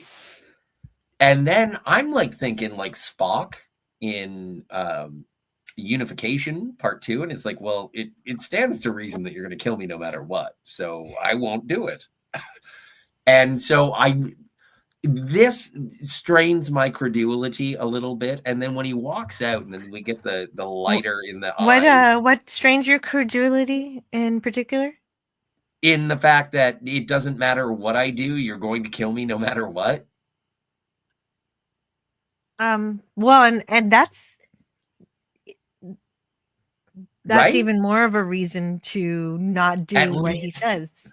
And I guess take the weapon and then go outside. And then there is something a little humorous. Like it is, I don't know, the path of the plot, it's fine. It's fine. But the path I of don't the plot is understand. okay. I know you don't. But the thing is like the And path then of the plot explain is it to me. well, no, and I will try. So Ra says to Daniel, if you don't kill them, I'll kill you. And he's like, okay. So he fakes his idea of going out to kill them. They don't know that he's going to kill them. They're not afraid. They're kind of like, what? And it doesn't really, where does it connect that they feel threatened by Dr. Jackson? When he points the staff weapon at them and it opens up, and they know what the staff weapon does because they know it killed Lieutenant Brown earlier and some other people. But there's like no communication whatsoever, and he's the one who's in charge of shooting them. The main communication wouldn't Snake Plissken say, "What are you up to?" The communication was between Skara with the lighter that gets reflected Well, off the sun. Right, And but then that's he's after, saying- and that's when Daniel figures No, out it's that at he the has same backup. time. Well, it's at the same time, but that's when Daniel figures out that he has backup. Why does he need to communicate with? Well, it builds The communication is that he doesn't shoot them. Well, the communication is that they could see it written all over Daniel's face that he's not gonna, I think he's very stone-faced. I don't think he's conveying a lot of emotion. I don't think they really believe that he's gonna do it either. Well, I don't know. Kurt Russell seems a little trepidatious. Well, Daniel does look at O'Neill. I'm just saying. Anubis makes Daniel take the weapon and points it at the team. So, I'm just saying this is another one of those instances where I think the audience has the information, and so we feel the tension of the scene. But if you actually put yourself in the shoes of but anybody I don't understand what the within, problem is. What's the problem with the scene exactly? I don't think that anybody in the moment would know what's happening. Well, of course not. They're the prisoners who are about to be executed. They don't know what's happening until Daniel decides not to. Obviously, Yeah, but we don't even know. They don't even know why he kill has them. the gun in the first place. Yeah, they do. How? Mm, Yeah, there it is. because he's holding it. He's holding Oh, it. okay. He's aiming it towards them. Well, because they've What been else marched is he down gonna do? because they've been marched down and put on their knees, and this guy's been given a It's a gun. whole pretty big. easy to It's a discern whole what's big going on. ceremony. Yeah. Yes. Exactly, Kat. This is the execution ceremony. Yeah, they can, I think for Spartan. Oh, they do say that. They do say that. And even though the other guys don't understand the language, I think it's like, yeah, we've been put on our knees. We're unarmed, and now they've given our being very aggressive, and they've given our guy a gun and stood him in front of us. I think they get the idea. Maybe they've not been had a staff weapon pointed at them, but they have heard of a line of fire. Or firing squad. Shooting firing squad. Yes. Anyway, I think that context. There's a lot of context there. I'd have to rewatch it. But it's true. They could have had a scene where they're like, "Oh well, we're off to be executed. I wonder who's going to execute us." Oh, and here's Daniel. No, Is that what you wanted? I don't know. No, in terms of storytelling and filmmaking, I'm enjoying what's happening. But if I look at it in terms of being in world, everyone is standing around looking confused, and then Daryl flashes the lighter and makes it whatever. I don't care.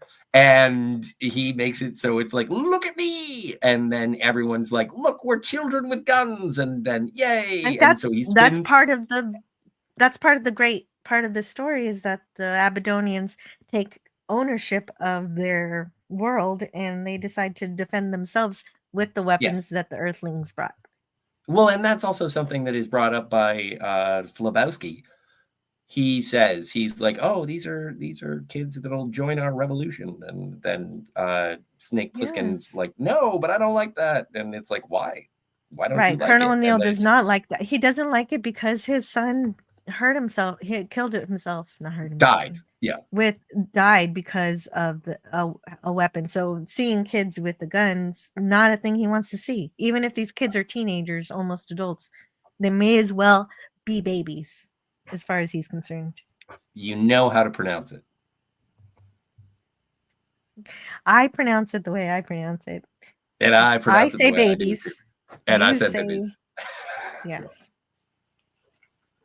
Let's call the whole thing off. Let's. Moving on. So they get out of jail free. Yeah, and they start riding around on the Bantha Mastodon Brahmins.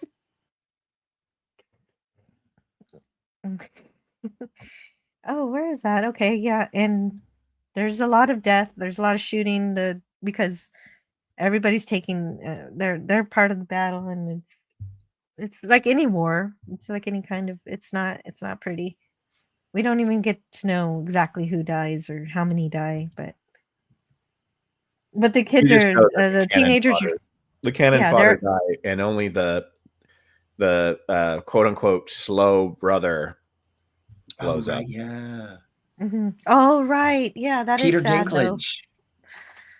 Though. That is a sad moment. We don't exactly see his death scene. He Well, dies kind of off camera. We see it. It's implied with the slow motion and the music. Oh, it's heavily implied. What I'm just trying to say is his helmet comes off that he borrowed from the soldiers, and it comes bouncing off down. And that's even worse than actually seeing him die, almost. Yeah, I would have liked it. I would have preferred like an arm flying up in the air, like a Willem Dafoe at the end of Platoon kind of thing. No, the effect of the helmet's perfect. Yeah, it's sad. It is. Yeah. For a PG movie, it's great. 13's got He's so innocent of all the dude. teenage boys. He seemed the most innocent. Well, and so they're in the. Yeah. Also, he looked kind of well. He's like the feral kid from Road Warrior. It's like I didn't know. Absolutely. Yeah. Boomerang boy. I didn't get it. I didn't pause on his face very often in this movie. I have bad jokes. Yeah, you do. Well, then I'm not rewinding then. No, but Skara starts drawing his victory. He starts drawing. Oh wait, when does he draw that? No, I think O'Neill's just mad they have guns right now. Yes. I gotta sneeze. Gesundheit in advance. Oh, right. Then the mineral. You know what I really admire about the writing of this movie? I know I made fun of the writing earlier, being like, oh, they don't know how to read and write. But the thing is that I was expecting, because Raw says we're going to put the mineral in your bomb and it's going to make it 100 times more powerful than the bomb itself. And I thought that Victoria Jackson was going to say to Captain Ron that I'm having too much fun with this. That it's going to be 100 times bigger than Hiroshima or something like that. But I'm glad that he maintained it in a scientific, without hyperbole method. And it was like, this is going to be 100-fold bigger than what this bomb was going to do in the first place. I admired that, because usually a lazy writer will just fall back on, remember that big explosion? It's the size. Anyway, of that's just my thought. It's what we call a global killer. Yeah, exactly. Thank you, Billy Bob Thornton. And yes, thank you. I'm glad you found something to appreciate there. And Yeah, 6 out of 10. 6 out of 10. What? It went down in score over the course of this No, review, I didn't. but I that's never fine. gave it a score until now. Oh, you didn't? Okay. No. Okay, that's fine. This, The Mummy, you can and The score it Fifth however you Element want. are all 6 out of 10 as far as I'm concerned. And I know that I'm wrong. Whoa, The Fifth Element. You're definitely wrong. Matter with you. Okay, so Well, you know.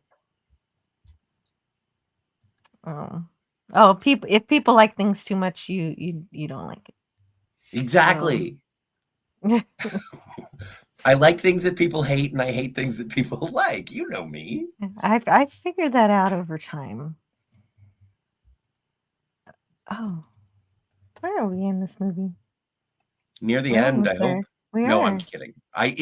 This is really, like, I'm looking forward. This is something that I don't have on DVD. I did have to get it elsewhere. And this is something that I do want to revisit. I watched this on my laptop, and I want to watch it on my TV. There's your power glove. There it is. I Yeah. love this thing. But the scene previous to this was Daniel Jackson doing what Daniel Jackson does in the TV series a lot, which is his respect for life comes pouring out, and he's saying, "I know you want to die, but none of us want to die," and Right. so he's got to figure that out. It's a shame you're in such a hurry to die. And O'Neill says, of course, no one should ever have to outlive their own child to see why he accepted this mission in the way he probably made up this mission just for him to be able to do this. No, he was drafted. You saw it at the beginning He of the was movie. drafted. He was drafted, but who came up with this plan to Dr. just blow up Sayers. all the Abydos? Well, The yeah, general, they didn't the know, general well, they did? didn't know who was on the other side of the Stargate. They just recognized that it's probably not a good idea to open a portal to interdimensional and potentially let in hostile forces to just blow up what's on the other side. They didn't really care or know what was on the other side. Okay, you know what? That makes more sense. But when O'Neill finds out who is on the other side, didn't he start to not want to let the bomb Right. go off? Yeah, that's what I was mentioning earlier. Like, yeah, he should. Like, it's kind of dark that he still wants to go through with that plan. Well, I think there's a line where he says the mission was to like assess, and then if a threat presented itself this big, then we would blow up the Stargate from the other end. I think there's a line from O'Neill. Right. There is. is. That's right. And the thing is, and then they make up some sort of rule, and it's like, no, we have to destroy the one on Earth's end. And it's like, okay. Or bury it. They're supposed to bury it and not use it anymore. And Ra does not take failure. He does not accept it. So the guard responsible for allowing the good guys to escape is taken out. And Failure is not allowed in this dojo. Yeah. Oh, by the way, that actor that it just paused on, one of the henchmen, the black gentleman, he has these tiny bit. That guy, he has tiny bit parts in lots of Dean Devlin, Roland Emmerich movies. He's a helicopter pilot in both Independence Day and Godzilla. Yeah. Sorry. No, that's Daniel finds out that he's supposed to. There he is. Supposed to be marrying. Oh yeah. There he is. Here, I thought he was gone. Nothing slow looking about that guy. That'll happen later. What will a Yeah. Stargate do to you? Daniel finds out he's supposed to marry Shari, and she thinks that he already rejected her. So he shows her that no, he didn't. He was never said no. Hashtag Shari pegs. Oh, there's a good shot of And him. unconfirmed. That grill. Unconfirmed. That's my fan fiction. If you want to go to my OnlyFans. And so Skara draws the pyramid with the moons, and Daniel realizes that's the seventh symbol. And so Where they can did go she home. get chalk? Lots of rocks just naturally work as chalk. Okay, I'll stop nitpicking. Yeah, that's what chalk is. Yes, you're right. You're right. You're right. I was a kid. I know this because I just like, oh, look at that rock. I can draw with it. I was a magnet to those rocks.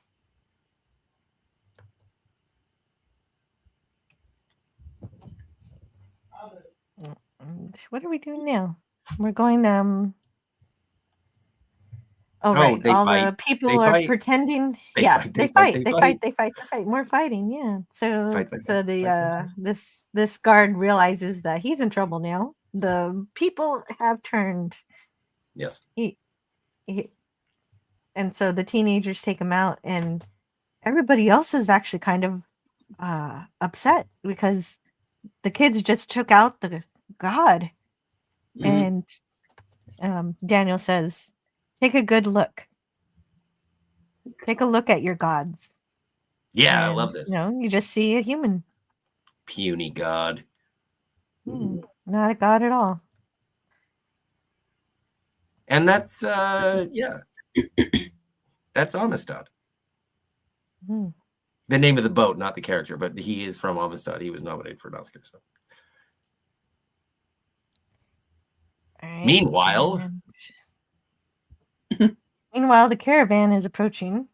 oh, good. Yeah. More Brahmin. And the bomb needs to be taken down to the Stargate, according to Ross, so that they can destroy Earth. Oh, that's another good quote for an angry reviewer at the time. The bomb needs to be taken to the Stargate. The Stargate is the bomb. Ba-dum-bum. Oh. But it actually wasn't a bomb, and it made money. No, it did well. It made some money. Oh yeah, no, this is Only the critics didn't really like it. It made a lot not of the money. critics. For 1994, it did really well. Ebert hated this movie. Good for him. Yeah. Yeah, well, he I wrote freaking Beyond the Valley of the Dolls, so there's that. Yeah, his credibility kind of out the window if you've seen Beyond the Valley of the Dolls. Yeah. Yeah. I've got that on Criterion because it's so funny. You're a goddamn ugly broad. Oh god, I got a funny story about that, but I'll save it for another time. Oh, I'm gonna write it down. Beyond the Valley of the Dolls cat story. Oh, so you can call it up when you need it. No, I'm gonna write it down. I don't read what I write down. It's kind of like when I record things, I don't listen to it either. Unless we're talking about Predator. And there's more fighting, there's more death gliders. I can't capture all this stuff on the slides. You got to watch the movie for all the action that's happening here. There's too much action, and it's really this is the part where I need clips, but I didn't have time to make clips today. Yamanana. That's so more my death gliders, impersonation more of the score. And then they get to the caravan cart and they start shoving it over. Kowalski does anyway.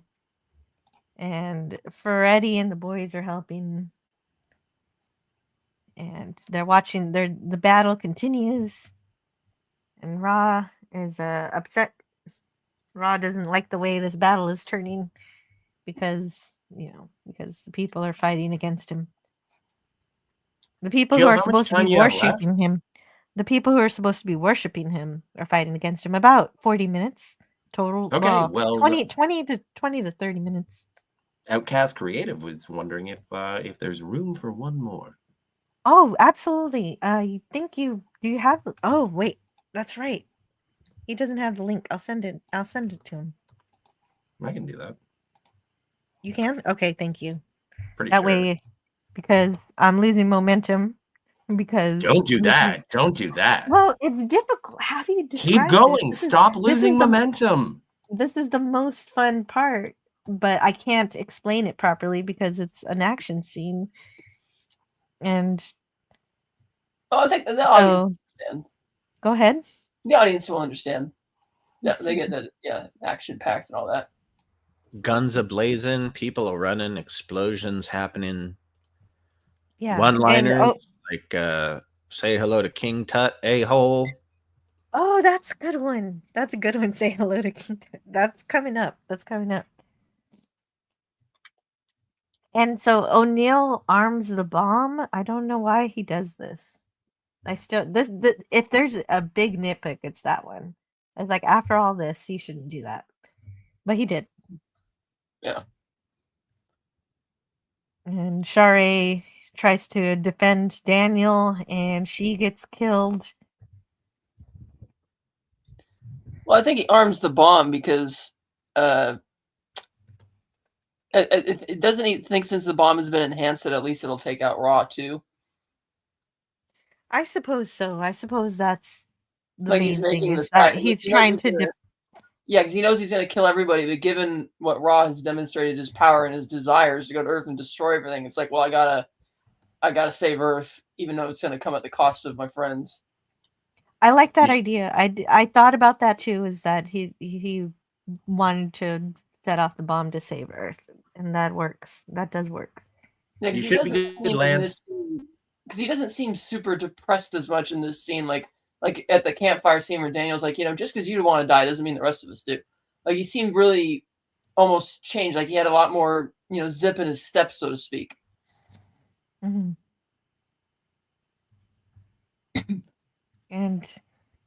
And so Shari gets to go into the sarcophagus to be revived. So this thing is heals.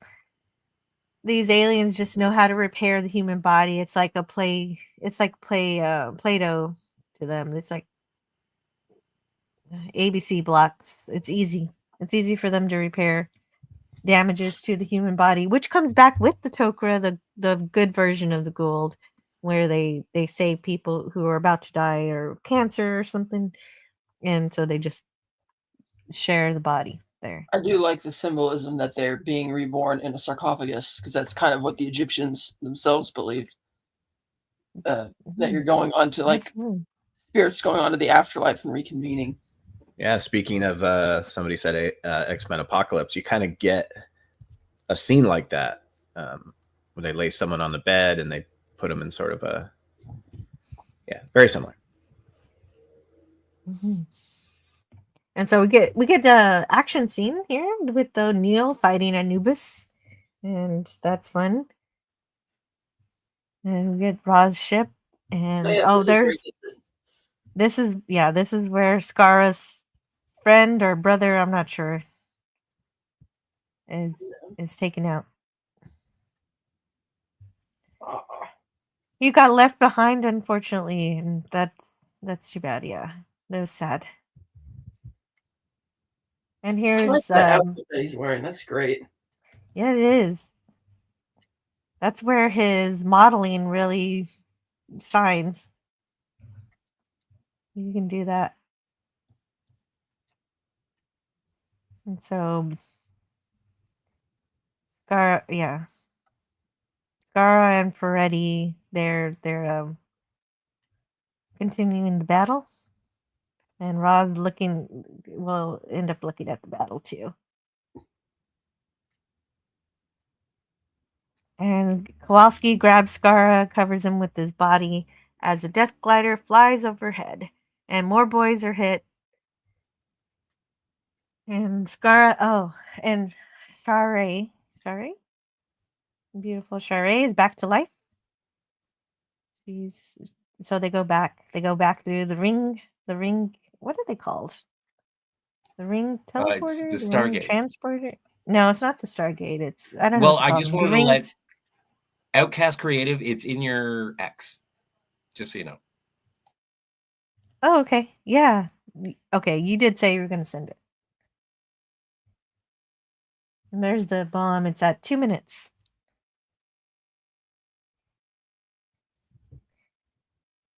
And Raw's ship. Raw watches the surrender. Oh, he sees Raw sees Daniel running by with Shuri. And this is the major confrontation here. This is how we lose. This is how Anubis is defeated with the rings. And Ben was saying earlier that's how they should have taken out Thanos. I think that's funny. All those brilliant scientist minds, and no one thought of that. Apparently. But it's great. It's put to great use here. It's a really cool scene. It's like, oh, I get how this thing works. It moves matter. You have to be in it. And if you're left out halfway, you can see many of people losing a toe here and there. Right. And so O'Neill is like, oh no, wait, I don't want it. I don't want this bomb to go off. And so he's trying to deactivate it. And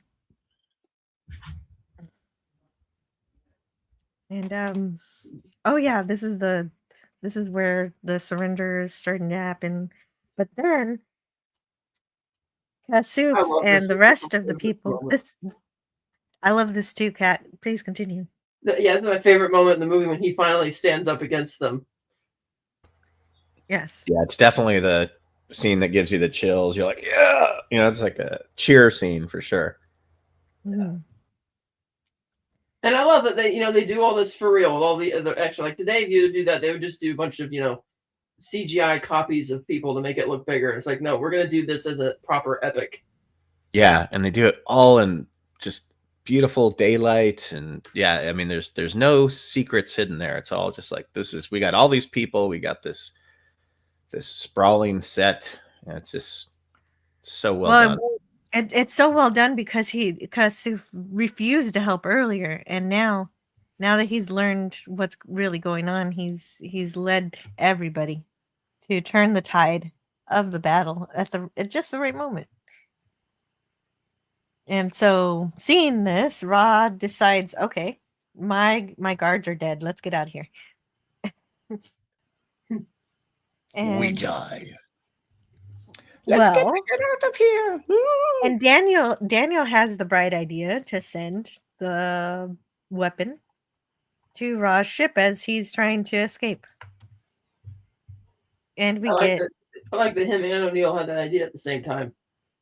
Mm-hmm. Pretty much.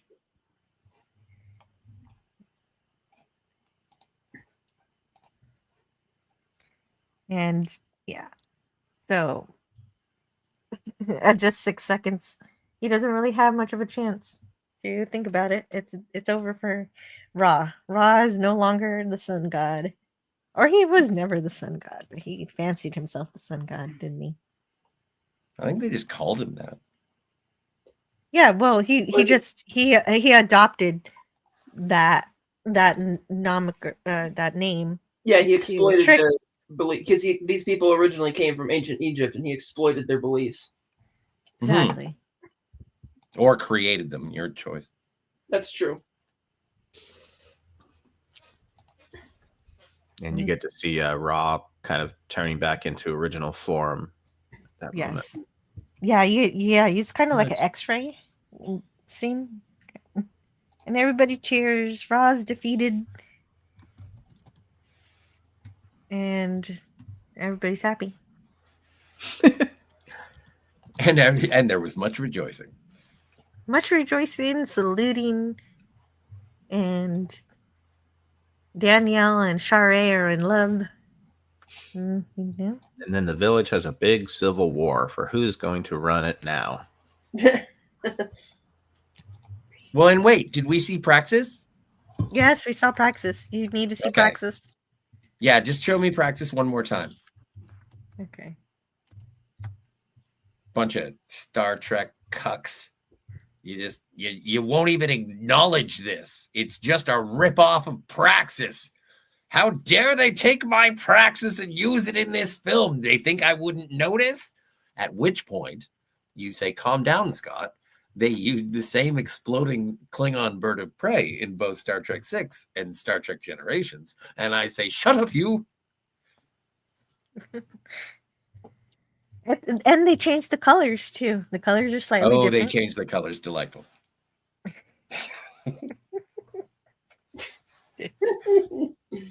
Why not? You can be upset about Praxis still if you want. Well, but I still like the movie. It's fine. I don't think he's actually upset about it. I'm not. I'm just being. Well, Cat knows me. Well, he used to be. He used to be so upset about it. But then I saw the movie. That actually borrowed effects from each other before. Hey. Hey. How are you? Welcome, Lance. This is thank you for having me on. This is one of my favorite films of all time. And I have the soundtrack to it on CD. Because it didn't come out on vinyl. At least not in my hometown. And Jay Davidson, who played Ra, I have met. Before or after the neck tattoo? Well, I met them later, but they had quite the downward spiral after doing this film with their life and career, and didn't put themselves back together for quite some time. I thought it was an instance of taking themselves out of the spotlight. Well, I would say things out of their control took them out of the spotlight. That would be more accurate. Okay. Yeah. But yeah, one of the things that always struck me when I saw this movie was it was the first time I got similar chills to when I went to see Star Wars.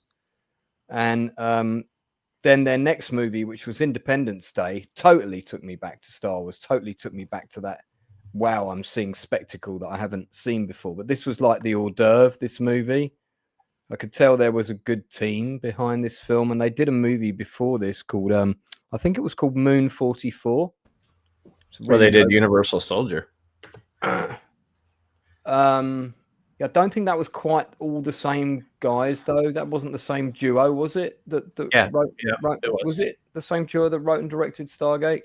Yes, Dean Devlin and Roland Emmerich. Yeah. Oh, okay. Yeah, well, you got here at just the right time, probably Lance, because I was almost done describing the movie. The only thing left is to say that Daniel decides to stay on Abydos and marry Shari. Marrying the leading lady. Yes. Yeah. Yes, and then everybody else goes home. Let me not stop you, Jill. Sorry, because I. Oh no, that's it. You can go now. All right, bye. That was it. No. Proceed. I mean, proceed. You can keep talking about what you like about the movie, because that's the entire description of everything. Well, this movie should have been in my book because it was a birthday outing, but I only remembered that like today. It's in that big blank. It's in that big 10-year blank where I can't remember a lot. But I still have the ticket. This. That's good. Well, sometimes little things come back to me. I remember the ticket. I'll tell you something I remember was I had to go out and complain because there was a group of girls that were talking and they were constantly up and down, and they were sitting right in front of us and right in my eye line. And no, that's terrible. Yeah, that was so annoying. Demon Hensu is in this movie, isn't he? Yeah. Yeah, it's like one of his sort of really early career things. And John Deal from Miami Vice, who was also in The Shield, which we just reviewed his performance in The Shield, actually. Yeah, I really like this movie. I think it's really good. And for a while, this team could do like no wrong for me. If they were doing a movie, because I love Independence Day. I know a lot of people don't like it. They think it's over the top and cheesy and all the rest of it. But I totally bought into it. I just thought it was the sort of film that was made for cinema, And this film is in that same category. It's got all these lovely, great visuals, really amazing score. Plus, it's got an original story. We don't see films like this now, even in the science fiction category.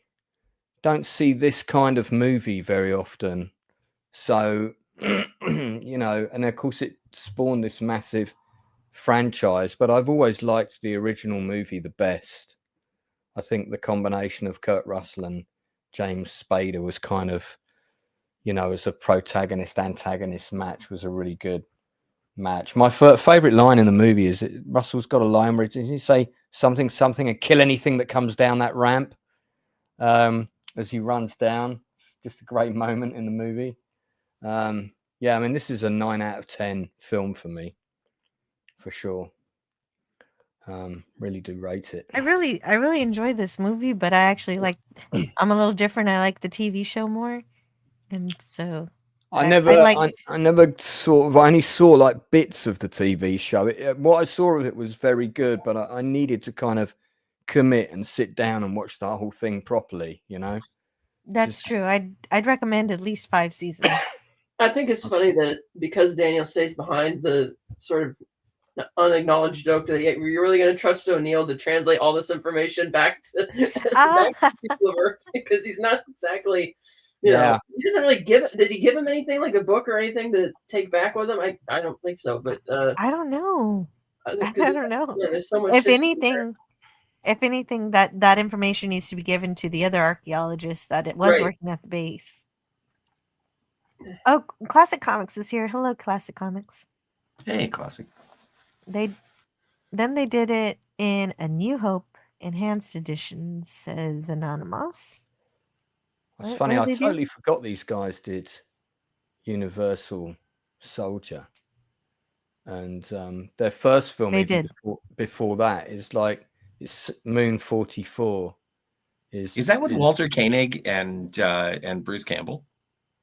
No, you're thinking another one. You're thinking of with the robot thing. That's kind of in the little pod. No, not that one. Anyway, sorry. No, this is a B movie with Michael Pare and Lisa Eklund, and Dean Devlin's actually in it. He's acting in it. No way. And it's the movie where Dean Devlin and Roland Emmerich met. They met on that film, and Dean wasn't producing it, but that's where they're kind of.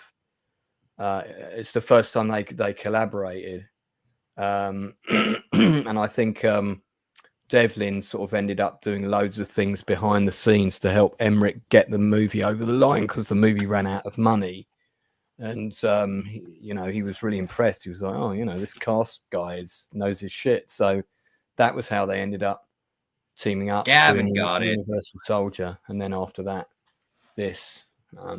But this is one of their best films, I think. It's got such good lore. I like the lore in the movie. Yeah. So it makes me want to pretend to watch the television show. Yeah, it makes me want to pretend. Season. Yeah, I do. I do. Season. Watch I'm gonna put them under my pillow and hope that osmosis happens.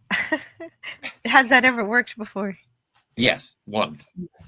Penny says, I really like all the Stargate series, although I haven't seen animated. Oh, no. I hear that's bad. I hear that's awful. I hear that's not worth anybody's time. It's a big commitment to see. I do have to go. And okay, so share with us what you want to share, anything you want to say about the movie, and anything you want to share about what you're doing on the internet. And I think that this was a delightful hole filled by my lack of knowledge of the film. As mentioned before, I saw this at 7:00 this morning. What a good time. But also, maybe it's something that is overhyped. I don't have the same reverence as everyone else, although that David Arnold, what a score. Aside from that, like I would put this like on par with like The Mummy or The Fifth Element, or like this is a good old fashioned adventure sci-fi. And I agree with Ben, but it's something that I want to watch on a bigger screen, but it's not something that I really, it's not going to be. I would rather watch Soldier again. Yeah, this movie definitely benefits from being on a big screen for sure. Sure. It's a much better experience. This is I'm not trying to be contrarian. I'm just this is fine. This is good. This is okay. I liked it. It was a good time. You contrarian? Never. Me? Go G on you? Never. Anyway, so thank you so much. And as for anything I want to share, everyone on this panel is on things that I want to share. So I'm sure that they can take care of it. Jill, Kat, Ben, you guys are good.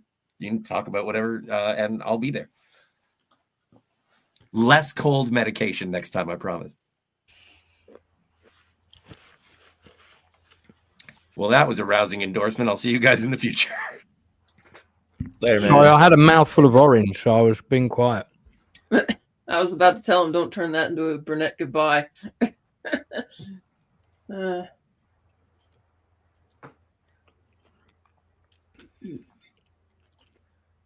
Oh, I'm suddenly large on screen. What's happening? It's Jill. Jill. Oh, Jill's. Sorry about that. I had stepped away. Oh, okay.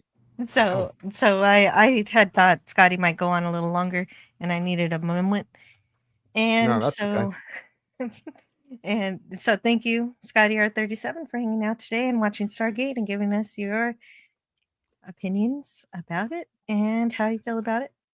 I hope you watch the series because that's where I think it shines even more. I love the movie, and the series really takes the imagination of the movie and runs with it.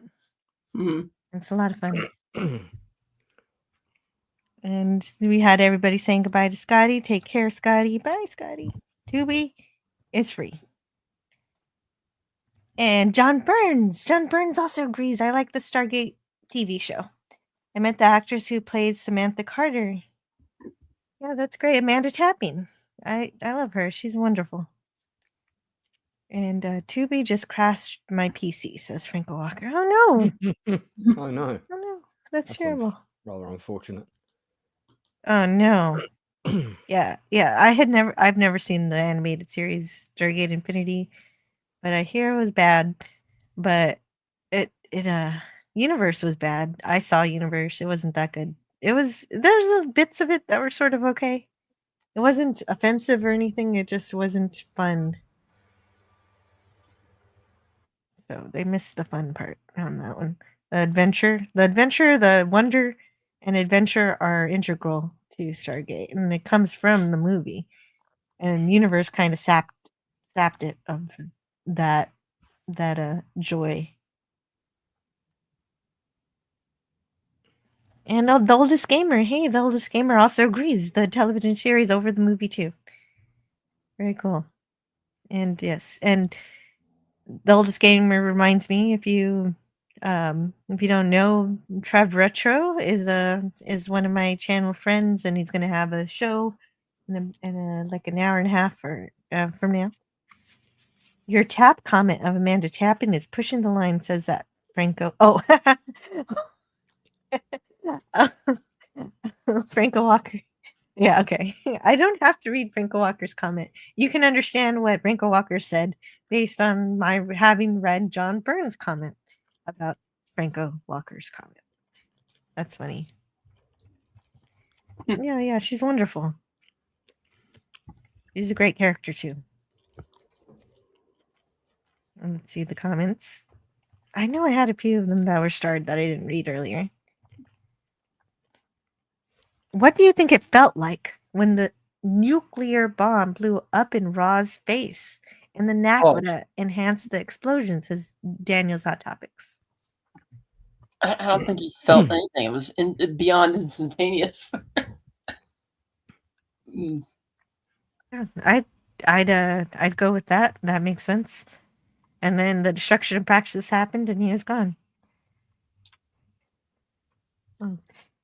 Anonymous says, you would think they could have figured out the sling ring trick when they cut off Dano's big henchman's arm off with it. And that's exactly what Ben was saying. The Tetrarch of Apathy says when Ra's ship first came to Earth, it lit up the night sky like day. My guess at the origin of Sun God, and that is a good guess. That's a good guess as to why Ra went with the Egyptian god Ra as his alias to trick the people into worshiping him. Yeah. And Daniel's Hot Topic says, I hope Amazon reconsiders and gets the original creator of Stargate. Yeah, if they did that, we'd have a good chance of having, if Brad Wright helped with the Amazon series, we'd have a good chance of getting something good, getting something that's a sequel and not a reboot, which is what we should, which is what fans deserve to get. But I don't know if I would want Dean Devlin and Roland Emmerich to do a sequel now, given what their track record has been for the last 20 years. Well, especially their track records with long delayed sequels, such as Independence Day Returgence. Yeah, that sequel was one of the worst films ever, and awful. They would go too big instead of reining it in. Sometimes, a smaller story with less big spaceships or going for bigger spaceship syndrome is actually better. But I don't think that they would do that with this. No, everything you like about this one would be absent.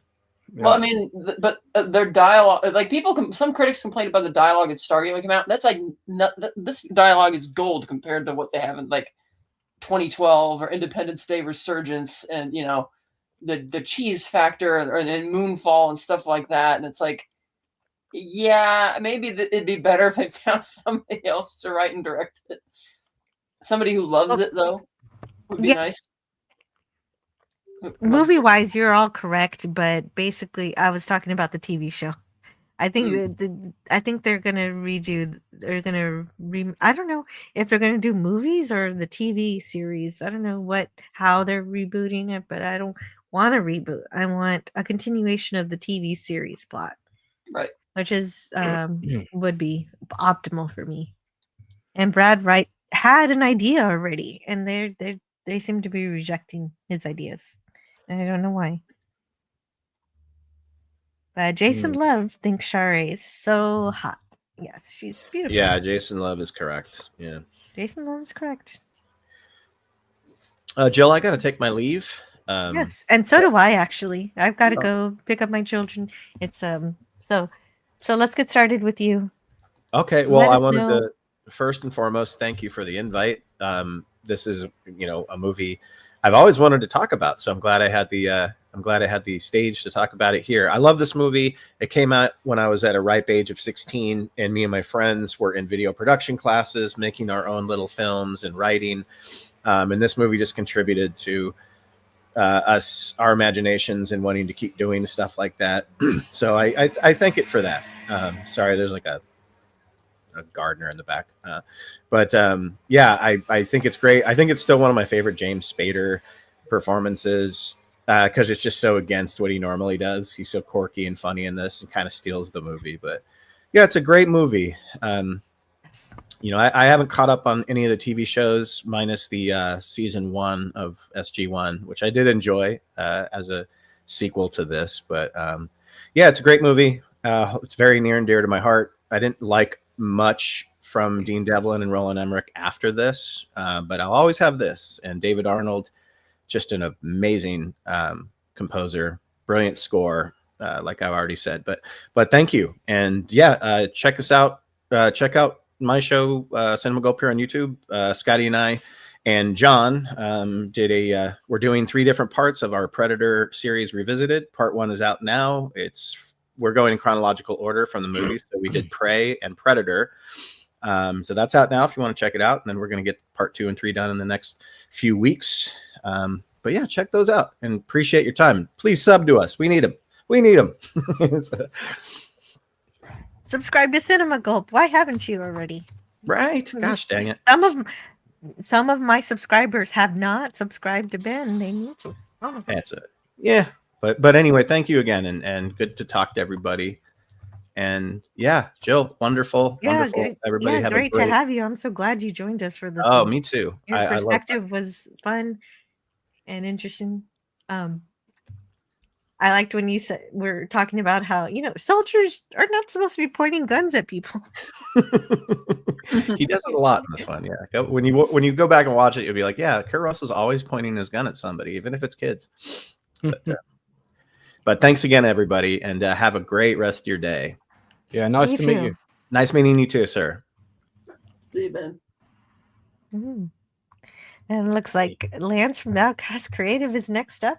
Well, I feel I'm such a flying visit because I've caught the end of the stream. So thank you for having me because I do really love this movie. And when I saw you on, I wasn't sure how long you'd been going for, so I was just like, hey, let me come on if there's room. But yeah, I've got 2 regular streams every week. Tuesday night at 10 p.m. UK time, which is 5 p.m. East Coast, called the Nielsen Ratings, where we review and recommend stuff we think you should watch. So we focus on stuff we like rather than stuff we don't like. So last week we did a whole big thing on Cobra Kai. This week, coming up on this Tuesday, we're going to be talking about the new Robert De Niro thing on Netflix, and also Reacher season 3. So we'll definitely be covering both of them. We usually cover a couple of older movies as well. And then on Sunday, I'm doing a breakdown of the TV series The Shield with Michael Chiklis from back in 2002 that ran until about 2007. We're doing it season by season with a little break in between. So we're coming up this Sunday to the final episode of season 2. So we'll be going back over that. I've also got an industry interview next week with casting director Sharon Sorrentino from Film and Television. And I'm also scheduling an interview with Amy Keys, who is the backing singer for most of the tours with Phil Collins. So that's going to be a really, really interesting interview. She's going to be a great guest because her background is really interesting. So, and also my channel's objective is to support other creatives and other channels wherever and whenever I can find them. So if you're a creative with a project, be that your first book or you've got a board game on Kickstarter or comic or something like that, get in touch with me and we'll get you on my channel to come and talk about and promote whatever great creative passionate project you're up to. Just get in touch with me. It's fantastic. Your interviews are awesome and I enjoy them. Thank you very much. Thank you, Lance, for taking the time to visit us for a little while to talk about this movie. Always a pleasure to come on here. Always. And also, I want to thank Kat for hanging out with us today too. And you were really helpful at some of the parts. You were really helpful today. Thank you. Yeah, thanks. This is really fun. Let's see what we got going on. So Scotty and I and Phantasmagorium are going to be covering returning to our Matrix series, which we put on hold after we covered the James Bond news yesterday. So we'll be doing Matrix 2 next Thursday night at 7:30 Pacific time, and Matrix 3 the week after that, 7:30 Pacific. And this Sunday on Virtual Cantina Network on my Star Wars show, Unifying Force, we will also be talking about the James Bond news. We're at a point where when there's a little bit of a dry spell and what's going on with Star Wars, we just talk about other things. So that'll be live streamed this Sunday morning at 8 a.m. Pacific, and that'll be really fun. So, and you can find me on Letterboxd and Twitter and YouTube at Sly Snide. Oh yeah, that too. Yeah, I always forget about the Letterboxd. That is a great way to see all of your opinions on all of the movies you've seen. You've got a lot of reviews on there.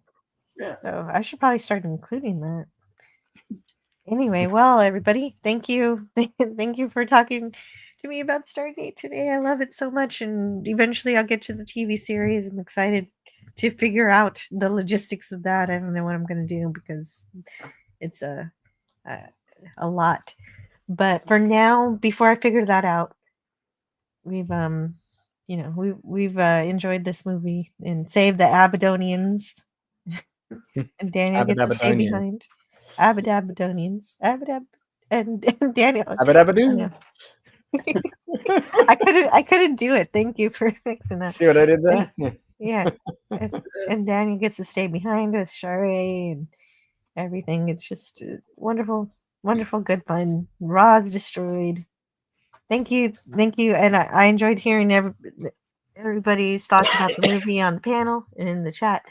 And I appreciate you all. Bye, Penny. I won't read everybody in the chat because I gotta go. But Sig Valdison, thank you for being here. Penny, Franco Walker, Classic Comics, and Anonymous. John. Yeah, Anonymous. Yes, that's what that's about. John Burns, Daniel's Hot Topics, and let's see. Oh, sorry. Yeah, you're right. There actually is somebody else that pops up on your chat occasionally who's called Anonymous. So it's a different person. Oh, okay. Oh, you were okay. You've got Anonymous and you've also got Anonymous occasionally. Anonymous? I have not met Anonymous, actually. That'd be funny. Yeah. Okay, and thank you, Sentai Ranger Donnie. I knew you would like the soundtrack, but I'm glad you also like the movie. Yeah, Gavin it's a great Blackburn. score. Oh, Probably, yeah. probably you David said you Arnold's were having, best. right? It's probably his best score, actually. I Were you think. saying you have it on I've got it on record? CD. I've got it On on CD. and I still have the CD. It was never. I don't think it was released on vinyl. Oh, no. It should have. Yeah, because vinyl Yeah. was done by then in the mainstream. But it's coming back now. Maybe they'll do a new Cool. release. I don't know. The Oldest Gamer, have a great day. Have fun on Trev's channel. And oh yeah, I think I put that in the chat too. Trev's link for his show coming up in less than 20 minutes. Actually, I better get going. I gotta go. I'll catch you guys later. Thank you for being awesome. No worries. Thanks. Thanks for having me on, Jill. Take care, chat, and everybody. See you soon. Yeah, see you.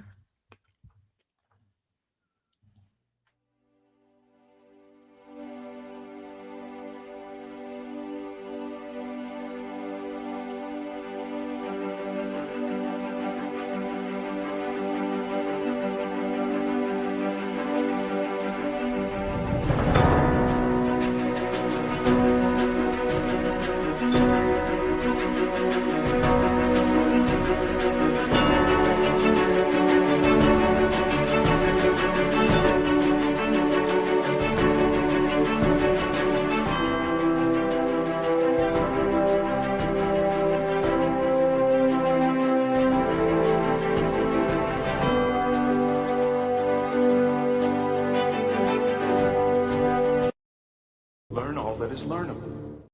And the ways our differences combine to create meaning and beauty. It has always been easier to destroy than to create. May we together become greater than the sum of both of us. Well, now you have something new to think about. Carry on. All right, move along. Done. Stop it. Get off of the things. Go outside. Get some food. It's like, you know, it's a time of day where you live. Go do something. Shut up, Snoopy. I don't care. You smoke too much. Let's go. Let's go adventure. Let's go explore.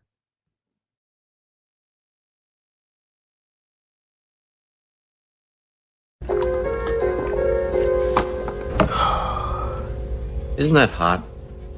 Extremely.